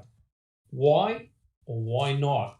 And the follow-up question is, what about the state coroner checking conviction? Well, okay, if Colburn receiving a message that they had the wrong person is not involved in the, well then, geez, I don't know how much closer you can get. That's kind of stupid. And Link seeing it and all that, that's another connection. Even in the smallest connection makes them involved. Where they read something. I mean, that's how they do it legally. They read something, they wrote something, they heard something. You know what I mean? Took a call. Correct. So they were definitely involved. And as far as the coroner, I do believe they did that because they wanted to bring in their own. And she would have definitely done it correctly, where they would have roped it off, gridded it, and made it a proper investigation of the burn pits. So that's my answer. Correct. She would have blown the lid. She would have blown the lid off the investigation. There's no way they wanted the coroner on site. Jack 61. So should Lenk and Colburn been allowed on that salvage yard? Not within a mile. Nowhere near it. No. Colburn, Link handled and signed off on evidence in the case, even though he wasn't there. He's correct. He wasn't there during the arrest of 85. We all know that. But he did come later, and he did handle evidence, that case evidence. Colburn gets this call. We've had this discussion many times before as well. Yes. He doesn't really report anything until he's forced to in 2003. When Stephen gets out, they basically make him write this memo about this call, which it always bothered me. It still does. If it didn't matter, then why write the damn memo and stick it in the Kasork's safe or Peterson's safe? It doesn't add up. So. And then the coroner, of course, exactly what you guys have said. Deb Kiketch, I think, would have brought in the proper people. She would have taken control of the scene, and they didn't want that at all. Correct, 100% correct. You didn't want a proper examination of that crime scene to take place because, if these guys were planting evidence, I think a coroner would have discovered pretty quickly that something fishy was going on. Susan, do you have a comment? Just the fact that they were deposed in Stephen's case, in the civil case. And Colburn stated himself, I believe, that he was worried he might be added to that case. Correct. Both of them were deposed in the case. So it seems rather remarkable that of all the officers that were around and all the officers that were on the Avery salvage yard, Lincoln, Colburn, and Remaker, they should have been nowhere near that place, right? And yet they were there from day one. Connection. Yep, they were there from day one. It doesn't matter whether Kaczarski was there, right? They were right. They're the ones that found key evidence against Stephen in his trailer. Neverly, do you have a comment? I want to refer to what Kim Hogan said. She brought up the coroner that was missing. And isn't that just dandy? So we have 200 officers, dogs, everybody but their mother. But we don't have a coroner because we don't need her. We didn't want to confuse the jury. Even Judge Willis said that. What was that all about? Correct. What was that?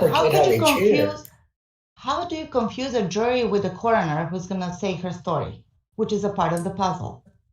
Correct. And correct me if I'm wrong, but the coroner had no connection to Stephen Avery. Is that correct? He was pretty much the only one. But God, we have Kaczarski there. He's going to help. Correct. Right? Isn't it funny that Why would one department have to watch another department that's on the scene doing an investigation? I'm just going to leave it there. That should have been a clue, like the biggest red flag. Why would you have to babysit somebody so they don't do anything wrong? That's why Calumet was there. In fact, wouldn't you call that a waste of resources? Absolutely. Having an officer babysit other officers, whereas if those two officers and also Remco were not there, then you don't have to worry about that, right? I mean, how specialized do you have to be to check a trailer? You don't. If you've got a little bit of forensic training, you know what you have to do, right? And don't forget the mere factor that the trailer was searched multiple times, right? And Colburn, especially Colburn and Lenk and Kratz, are trying to say they weren't proper searches, right? Now, that trailer, the bedroom was small. They were in there for hours. Are you trying to tell me that they couldn't find any relevant forensic evidence? I think that's just a bullshit story. It's a cover story. It has to be. It Bibi. is. Yes, I agree. And the babysitter was distracted at the moment that the key was found anyway, right? You mean like he was sitting on a piece of forensic evidence, the bed? Like a mattress filling out a form and didn't even notice what was going on until they said, "Oh, look, there's a key," because he hadn't noticed it, so they had to point it out, right? That's hey, correct. Look, what's this key laying right here on the floor? Elbow, wink, wink. Yes. Yeah. Correct. And don't you find it rather remarkable that of a junkyard that contained about 4,000 cars, probably hundreds of Toyotas, everyone knew that key was significant. Don't you find that rather remarkable? Bibi, what's the word that you use? How convenient. How convenient. Convenient for the state boys. Correct. You think that someone who works in a car yard has probably got hundreds of keys lying around. That particular key was of mega importance, right? Now that's really, really convenient. I mean, feasible. As soon as he got out of prison, he could have got one of the Toyotas up and running out the junkyard and been using it for his own car for a little bit and still had the key in his room when it quit running and he tossed it back in the junkyard, right? Correct. Unbelievable. Checking convictions. Do you have a comment? Yeah, I'd like to go back to the coroner and let's not forget. Yes, please. She had the power over the sheriff. Number one. And number two, she felt so threatened that she actually left her job. So what does that tell you about what they were doing? The culture? No, the coroner was... Yes. And she left her job, and these people are, she had power. They were threatening her. I mean, she said that, and she had the power over the sheriff. She could have said, "You get out of here. I'm on this." That is correct. The Wisconsin law stated that the coroner could have sacked the chief of police.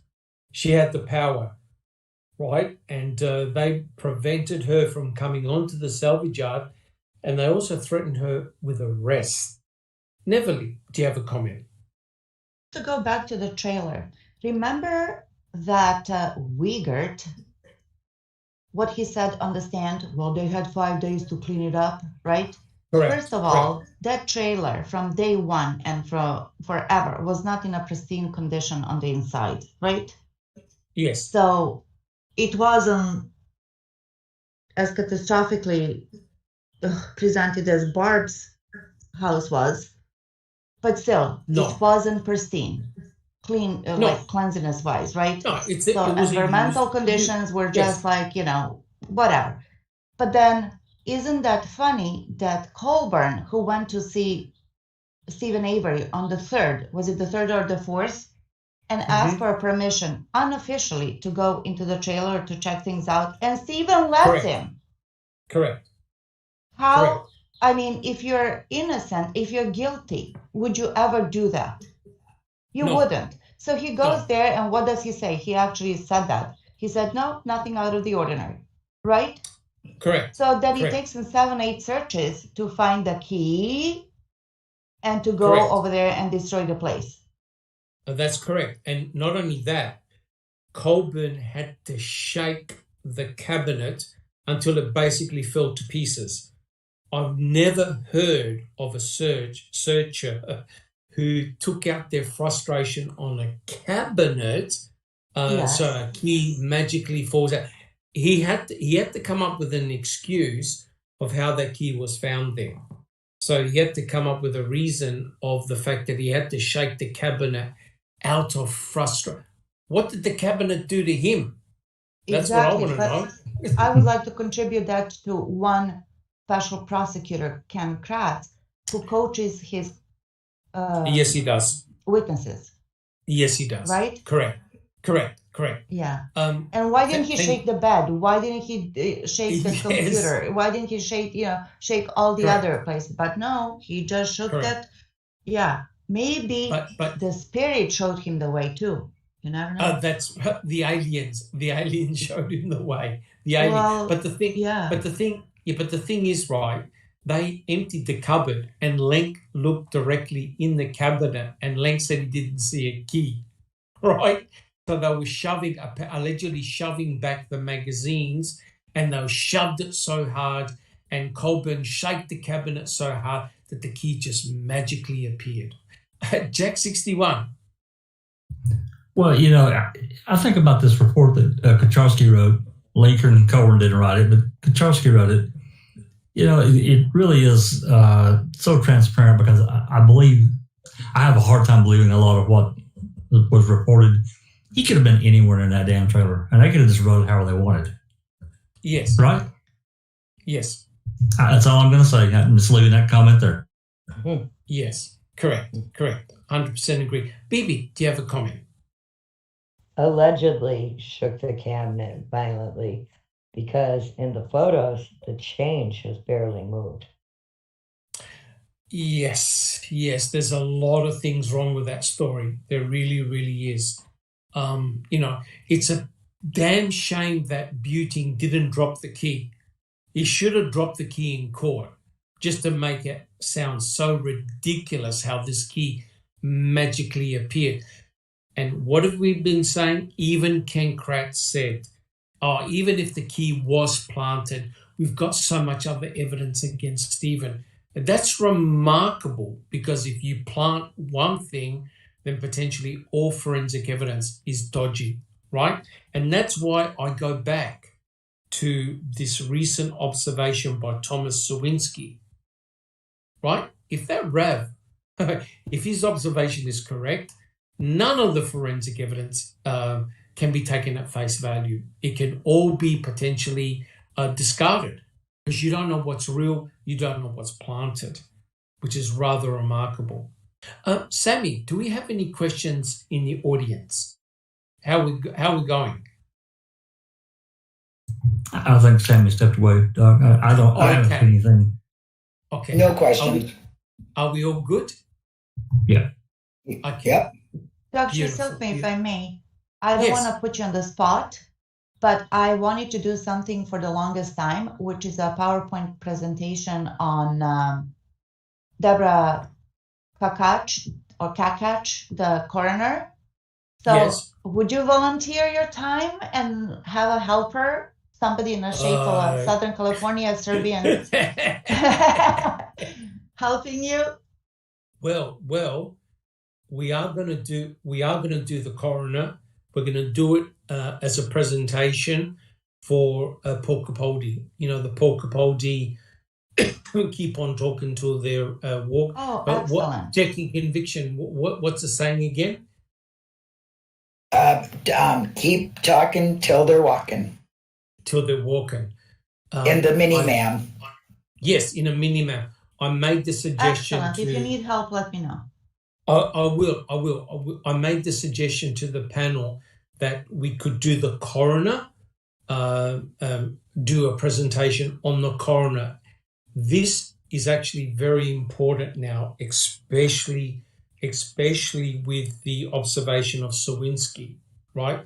Because now if the RAV is in dispute, what about the cremains? What could the coroner have told us about those cremains, right? And what did Ken Kratz say in a famous clip? You don't need a coroner. The coroner's only there to kick a body, right? Kick the body. Kick the body, right? Tom, this is all a shame because there is no in situ pictures.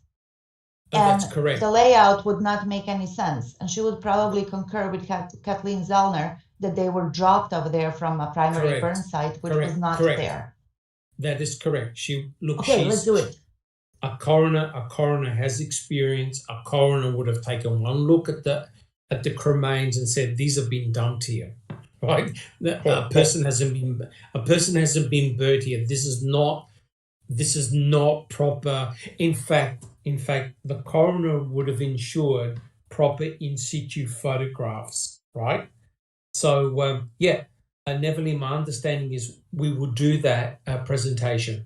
I think it's good to do, and it's very timely now, especially with this observation by Sawinski.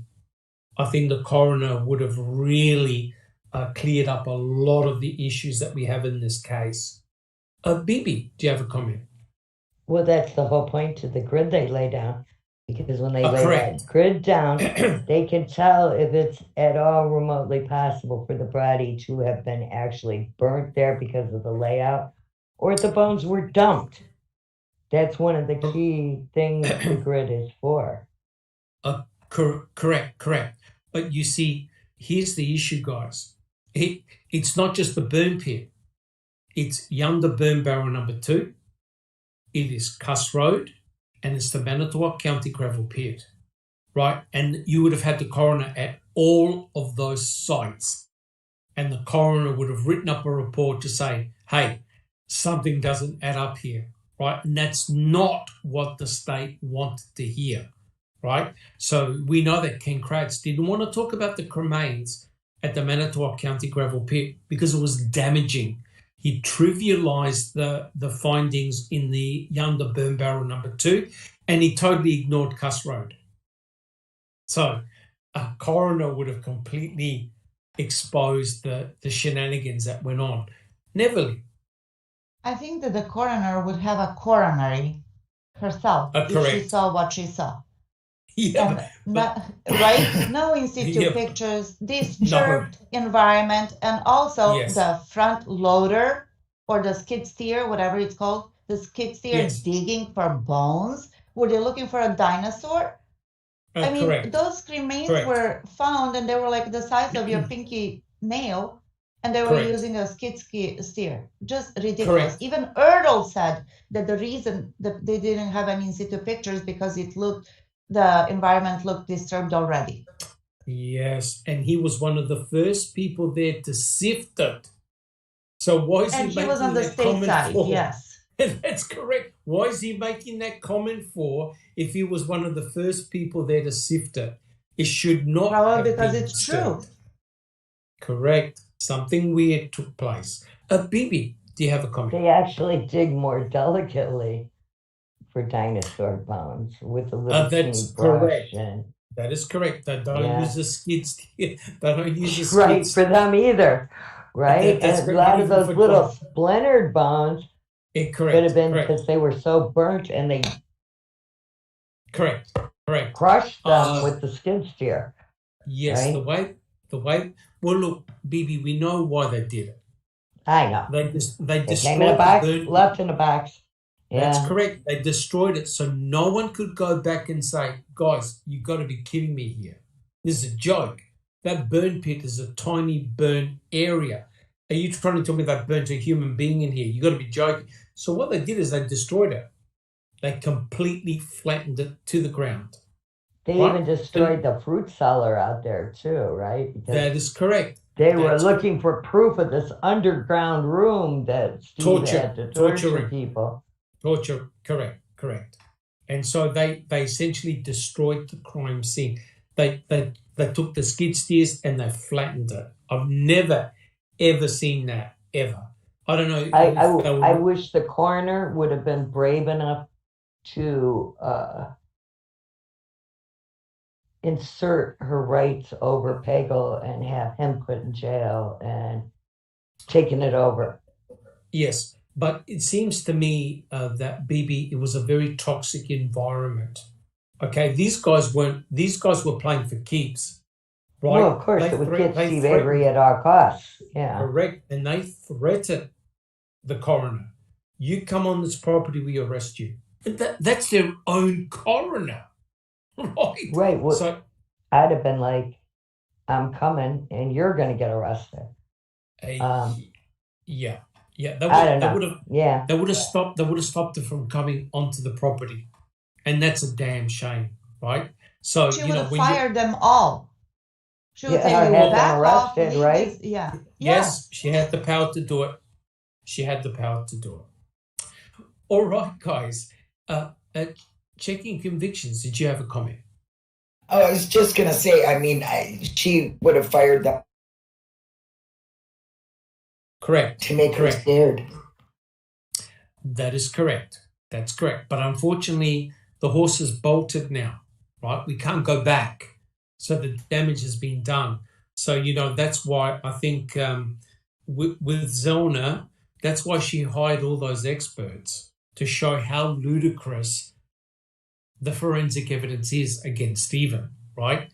Now, with this guy, Sawinski, coming up with this observation, that's the cherry on top. But it's a good thing. Good thing State can't go back either. Yeah, that's massive. Absolutely massive. All right, guys. Well, look, I'm a little bit conscious of the time. It's past midnight over here. Why don't we do one more question? Guys, are we happy with that? Dr. Sounds good. If I may. Yeah. Maz made an interesting comment in the chat. She said, I wonder if coroner has been a male, a bloke, she said, if same thing would have happened, if they would stop him. I don't think so. Possibly, but I think they were terrified of Deborah because wasn't she involved in was it the Ricky Hochschlager? Ricky Hochschlager, yes, she was. And she goes by the book. And Carmen Botwell. Yes. Yes. And she goes by the book. Yes, she does. Right? And so basically she's going to report what she finds. I have the feeling that they didn't want her to report what she found. And so it's not like nudge, nudge, wink, wink, you do what we tell you. She would have reported it as she saw it, and it wouldn't have looked good. It wouldn't have looked good for the state. Okay? So therefore, they had to prevent the coroner from coming on site. But we will do that presentation, and there'll be a lot to discuss. But very, very timely. All right, guys. So what we'll do one final question, and we'll take it from there. Okay. Quote. This one's a ripper. Judge Willis could have, and I argued should have, rejected both third-party liability and frame up as possible defenses because the existence of the blood vial was not proof of anything and did not constitute a direct connection to the evidence unless the defense put the vial in the hands of Lenk and Colburn, right? Here's the question. Isn't the objective of a planter not to get caught, right? So in other words, if Strang and Beauty can actually put the blood vial in the hands of Lenk and Colburn, there wouldn't be a case, right? So if you're going to be planting evidence, don't you just want to make sure you get away with it and you're not caught? So in a way, how can Ken Kratz ask the judge to reject the planting defense when the objection of the planter is not to get caught? Guys, who would like to answer that one? Check 61. It's more manipulation. He's trying to twist it around and not allow anything to be done towards the end of investigating any of it. It's just more of the same kind of thing from Ken. He wants to twist it into something that it's really not. Yes. And the fact is that they did have access to that blood vial. Yes, correct. In the county clerk's office. So correct. It's almost like you can't accuse these two as being planters unless you've got, and here's the bizarre thing, unless you can put the blood vial in their hands. Right, exactly. Like you got photographs or something? Yeah, what I'm saying is, isn't the objective of a planter to get away with it? So that's why you gotta say, hey, look, these guys actually could get access to the blood, right? And the estate had the motive to frame Stephen Avery because of the civil lawsuit, right? But not only with the civil lawsuit, the fact that there could have been a corruption probe against the MTSO, right? So it would have had a domino effect. So what you want to do is you make Stephen Avery to look out to become a monster, right? You put him in prison for murder, and therefore the civil suit goes away, right? So how can you possibly have this catch-22 situation whereby the defense has to say, oh, I can put the blood vial in their hands? Because if you could, there wouldn't be a trial, right? So you have to do it in an indirect manner. And the question is, could they have had access to that blood vial? And the answer is yes. They could have had access to that blood vial. I'm not saying Lincoln Colburn planted the blood, but it's up to the Wisconsin law that says you've got to name somebody. The most logical people to name are Lincoln Colburn. Link, Colburn, they were there when the key was found, right? They're part of law enforcement. They could get access to those files. They can get access to the blood. So it seems very much like a logical choice. All right, guys. Anybody else would like to contribute to that? Susan? Yeah, I've seen many times from realtors. If they planted it, prove it. Well, correct. It's called circumstantial evidence, which is what they used on Stephen. They know there's no way to actually prove it. Yes. Unless you have an eyewitness, but they always go back to that. If they planted all this stuff, prove it. Yeah, but you see now, the argument has gone full circle, right? This is going to be very interesting for the guilters. If Sawinski is correct, now the guilters have to prove that what these two gentlemen were doing with that RAV4 in the early hours of Saturday morning was non-nefarious. How are you going to explain that one? That's right. You now have an eyewitness, right? They'll be able to corroborate that he was the paper boy. He delivered the newspapers to the Avery at a specific time.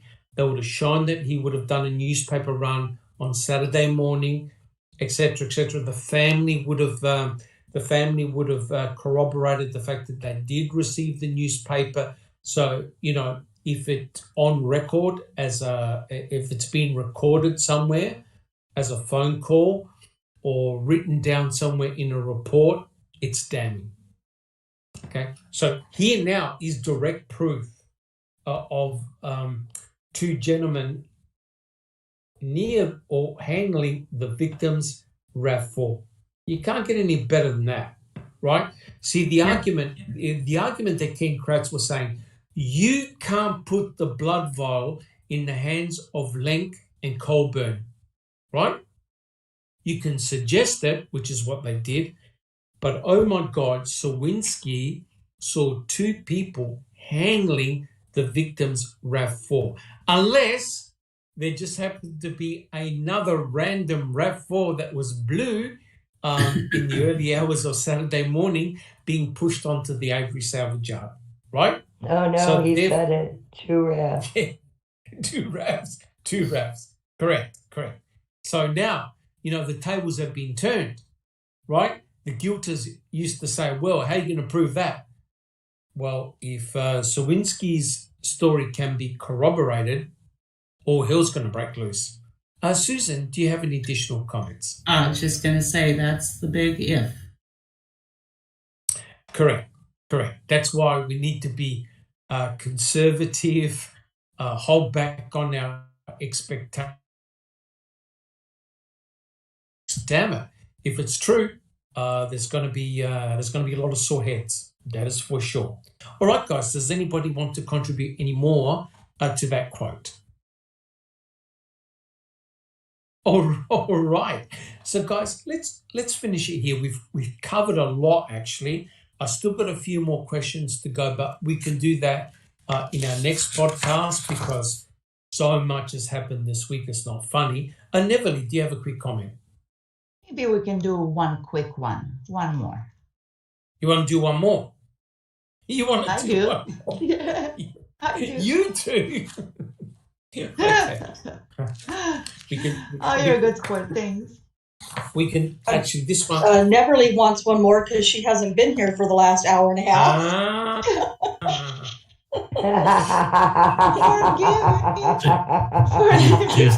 It's 12:30 a.m. Nice and then but it's like 7:30 a.m. for Neverly. Well, so thank God he's not addicted. Otherwise, that's right. No, that's problem. right. No. Yes. Okay. Right.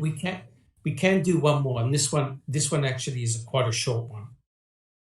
It's to do with the blood vial, right? This is a very, very interesting question. And I quote, the vial appeared quite full, and yet somehow they had planted enough for 6 stains. And like every claim the defense advanced about police planting or misconduct, they had zero evidence it had ever occurred. Here's the question. How much blood is required for those 6 stains? And was the blood vial actually full? Who can answer that one? Bibi. A drop of blood, just like taking a diabetes test strip. Correct. 6 drops of blood out of a vial of blood, you're not going to miss. Correct. Thank you, Bibi. Anybody else got anything to add about Jack 61? Well, they're like I can't remember now. Like I can't remember the unit of measure. One drop of blood is 50 microliters. Yeah, when they're like there was some missing out of that vial. I can't remember how much. Well, a purple top, because I know I have my blood taken all the time because I'm diabetic and I have tests done all the time. Purple top holds about 10 mils of blood, right? When the FBI measured the amount of blood in that vial, you know how much they measured? 5.5 mils. So there was they're actually missing quite a big gallon. Yes. Now, in 1996, the blood vial was used to produce genomic DNA from Stephen Avery. That would have taken several mils of blood in order to, extract DNA from. But there was over nearly half the tube was empty, right? Now, let me tell you this. 1 drop of blood is 50 microliters. As Bibi said, if you prick your finger and you get a drop of blood for a diabetic test, that's how much 50 microliters is. For 6 drops of blood, you need around about 300 microliters, right? That's an extremely small volume of blood. I did a presentation on this, and what I did, I doubled the volume. to 600 microliters. That's 0.6 of a mil. You're not going to notice that missing in a blood vial, right? So in other words, if you're going to use blood to plant, be it from a vial or be it from fresh blood, you actually need very little. There were only 6 drops. There wasn't a bloodbath in there, right? There were 6 discrete drops, and as BB said, there were blood flakes as well. I've never known anyone to bleed blood flakes. And, I've never seen that before, but there were blood flakes. So in actual fact, you only need a small amount of blood. I think King Kratz tried to make it look so stupid and preposterous that you needed huge volumes of blood. Because remember, he said in the back of the RAV, what did he say, BB? There were pools of blood. Pools of blood. There wasn't. There wasn't. No. There were blood. There were blood smears. It's at best about 1 vial's worth of blood spilled along that side. At max. Correct. There wasn't pools of blood. So there's something really weird going on there. Okay, guys. So, I'm pretty impressed that we've been able to basically debunk and question everything that Ken Kratz has written so far. We've got a couple of more questions, but we can do that next week. And I think we'll also be able to start the next chapter in his book, which is, now wait for it, the magical key. Bloody. Yeah, correct. Neverly, do you have a comment to make? I wanted to thank you for doing one more question. Thank you very much. Oh, that's all right. That's okay. No problems at all. Just Rhonda, do you have any questions? I have 2 comments really quick. I take my comment back about Neverly because it did get us through chapter 5. Is that right? No. We still got more questions. We still got more questions. Oh, we still got in chapter 5? Okay. Yes. But you're welcome. Well, I take it back now. I thought it got us through chapter 5. No. Yeah. Too late. The reason. No guilty backsies. The reason why I don't want to rush it is that there are some questions on EDTA, right? And we can't rush Neverly's favourite person. Right? Oh, LeBeau. Oh Correct. God. That's your favourite person, isn't it, Neverly? Yeah. Neverly and I should help you with LeBeau. Yes. Correct. Ask you to actually spell out the EDTA. As long as you don't have to coagulate anything. Shut up. Well, now I can say succinylcholine now, so. Well, hey. Yeah. Correct. Said what? One more question, Dr. Silkman. I want to know what the hell happened to that mat in the back of the RAV. Because that carpet in the trunk of the RAV is so clean. Too clean. Clean. With the dirty edge around. So where the hell is the mat? You read the books, we read the transcripts. Nobody ever said anything about the mat. No. How convenient, right, BB? I can do it as good as you do. No. Yes, how convenient that it disappears. Correct. Yeah. Correct. Church lady Saturday Night Live. Correct. Because if you believe that Teresa Halbach was shot 10 or 11 times in the head, twice in the skull at least, stabbed, throat slash stabbed in the stomach, the whole carpet will be soaked in blood. I'm sorry, but it would. It's missing. No one knows where it is. I don't know, Neverly. I honestly don't know. Jack 61. I know that you don't know. It's just very, very, very, very, very frustrating. That's all I'm saying. Correct. Thank you. Correct. Yes, it is. Here it is. Jack 61. There's one more question from T1. Was the testing KZ's experts used to test the age of the blood available to JB, to Jerry Beating and Dean Strang before trial at that time? No, they wouldn't have known about it. It's denamethylation. Sure. Yeah, it's a newish type of test. It's a very complex test. That's basically to determine the age of the blood. I I doubt it that they would have even known about it, because Strang and Buting didn't have a DNA expert. They would have needed a molecular biologist on the panel to have told them, hey, look, we can either do carbon-14 or we can either do DNA methylation analysis on the blood. But let me tell you right now, this is not a routine test. You need to go inside a research lab to do it. This is highly specialized work. This is not something that Culhane does. You need a specialized laboratory in order to do it. Correct. Yeah, Culhane is not a molecular biologist. No, you are. No. So you should have been Correct. there. They should have called you. Yes. Well, yeah, actually, I was doing my PhD at the time. So, but all jokes aside, you need a specialist laboratory to do it. But Kathleen Zellner's experts did do the methylation studies, and they showed that the blood that was the blood that they tested was fresh blood. It was not blood from the vial. But it all depends on what swabs were given to her experts, right? Again, we have the problem of not being able to go inside the RAV and swabbing it de novo. And the stupidest thing was that neither the FBI did the same thing. The FBI just simply got the swabs from the crime lab and tested them for EDTA, right? They didn't go back and test the RAV themselves. That's a number one mistake, huge mistake.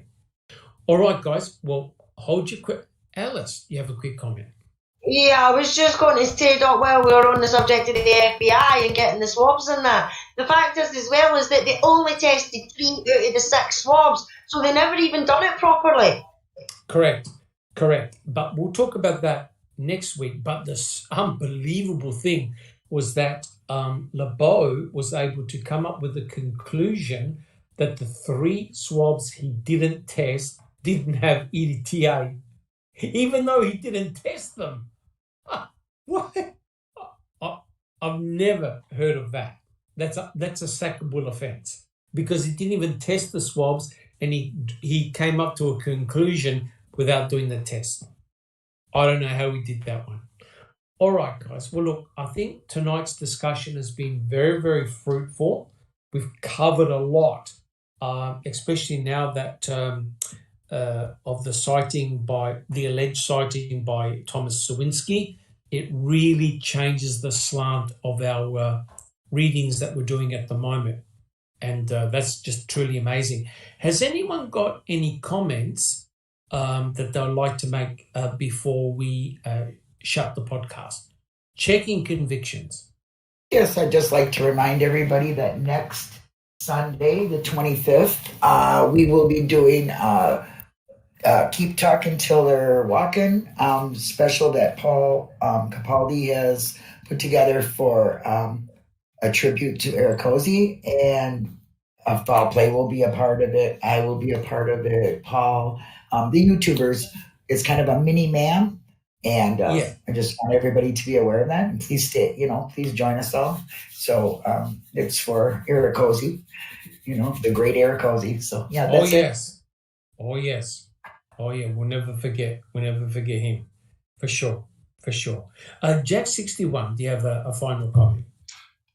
Yes, you have already said it once. I'm going to say it again. The Brendan pretrial hearings, these are new.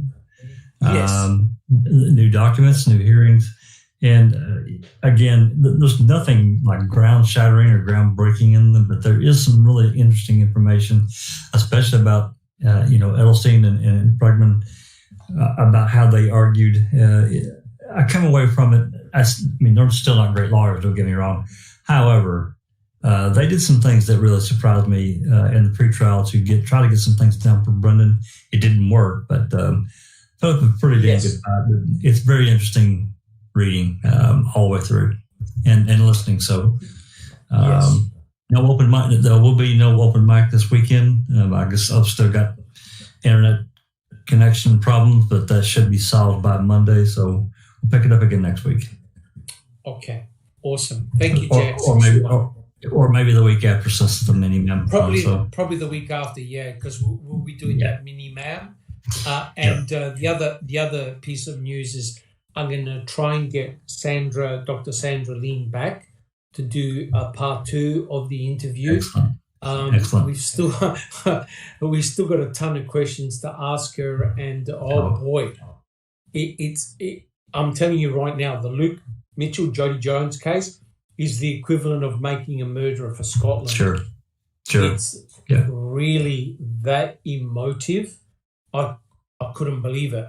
There are a lot of angry people out there. I was truly surprised. But I think the way we conducted the interview, I think surprised a lot of people. It drew a lot of people in for good conversations. It was a different type of interview because we made it interactive and we asked different questions. And I think that surprised a lot of people, including her detractors, right? And boy, she has a lot of detractors and a lot of supporters. This is we've stumbled into a deep rabbit hole here for sure. Bibi, do you have a comment? I just want to say, everybody, please disregard where it says open mic on the YouTube channel. This is the review of Sweaty Boy's book, not open mic. Oh, yes. Yeah. Correct. And since we're talking about open mic, Maz is asking, is there an open mic later? And if so, what's the topic? I think Jack said not for a couple days, not till next week or something, because it's it'll be my internet stuff still got issues, so I'm not going to do one this week, and next week's the mini ma'am, so we'll plan on for the week after. And correct, Dr. Silkman's going to try to get Dr. Sandaline back. Hopefully we can get that lined up for that open mic and discontinue that conversation. That would be great. Yes, Sandra did indicate that she wanted a couple of weeks off from social media. She just wanted a bit of a break because you could imagine she's in very high demand everywhere, giving interviews everywhere. And, the documentary that she did on the BBC, it's just gone crazy. It's done like with what Making a Murderer did. And it's just fired up a lot of people, made a lot of people angry, a lot of people excited. And we got her at the right time, I think. So we'll try our very best to get her back for another interview. For sure. All right, guys. Anybody else have any final comments? I wanted to thank you, our host. I want to thank the panel and also all our supporters. We have a bunch of people, for my dog, bunch of people in the chat asking great questions and really always showing up. So I wanted to thank them all. Yes, fantastic. Thank you so much, Neville. Guys, anybody else? All right. Well, look, guys, again, today's podcast was a little bit different. It wasn't just about the book. It was trying to integrate all the things that have happened this week and very controversial, but all relevant. To me, it feels really eerie to be reading the passages from Ken's book now in light of this new finding, this new motion that Kathleen Zellner has filed. It just has turned everything on its head. But of course, it has to be corroborated, and we have to be very careful. You got to be careful who you point the finger at because it can have disastrous consequences, right? And if you've seen the documentary, I think it was called Murder at Cecil Hotel, in which a person was wrongfully accused. It basically destroyed his life. And, it was done by YouTubers like us, pointing the finger at the wrong person and has disastrous consequences. Well, look, guys, I'd like to thank my panel for their enthusiasm and their passion. And I'd like to thank the audience for coming along and listening to us. Zoe, do you have a comment? No, I don't. You don't have a comment. Okay, nice. I'd like to thank everyone for coming along, and we shall see you hopefully very soon next week. And don't forget our Discord channel. There's always somebody there discussing the case and cases.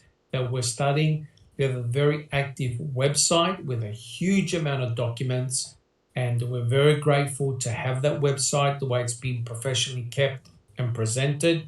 All the documents there are free for your perusal. And check out our work. And if you like what we've done, please subscribe and give us a thumbs up. All right, guys. Neville, do you have a final comment? Last comment. Stuart Hudson in chat says, I'm very new to this and I've enjoyed all the nice people's chat. Thank you, Dr. Silkman and guests. I think I'm addicted, LOL. Oh, but no. You are not addicted. No, you can walk away from this. Yes, yes. Oh, no. If you think you're addicted, we can help you. Come to Discord. We have a channel that's called Mamaholics. You can introduce yourself and take your seat, and we'll take care of you. If somebody can put up a link how to join Discord, there you go. There you go. And that's coming from a nurse. All right, guys. I will catch you all next week. Thank you so much. This has been a Foul Play production. Thanks for watching.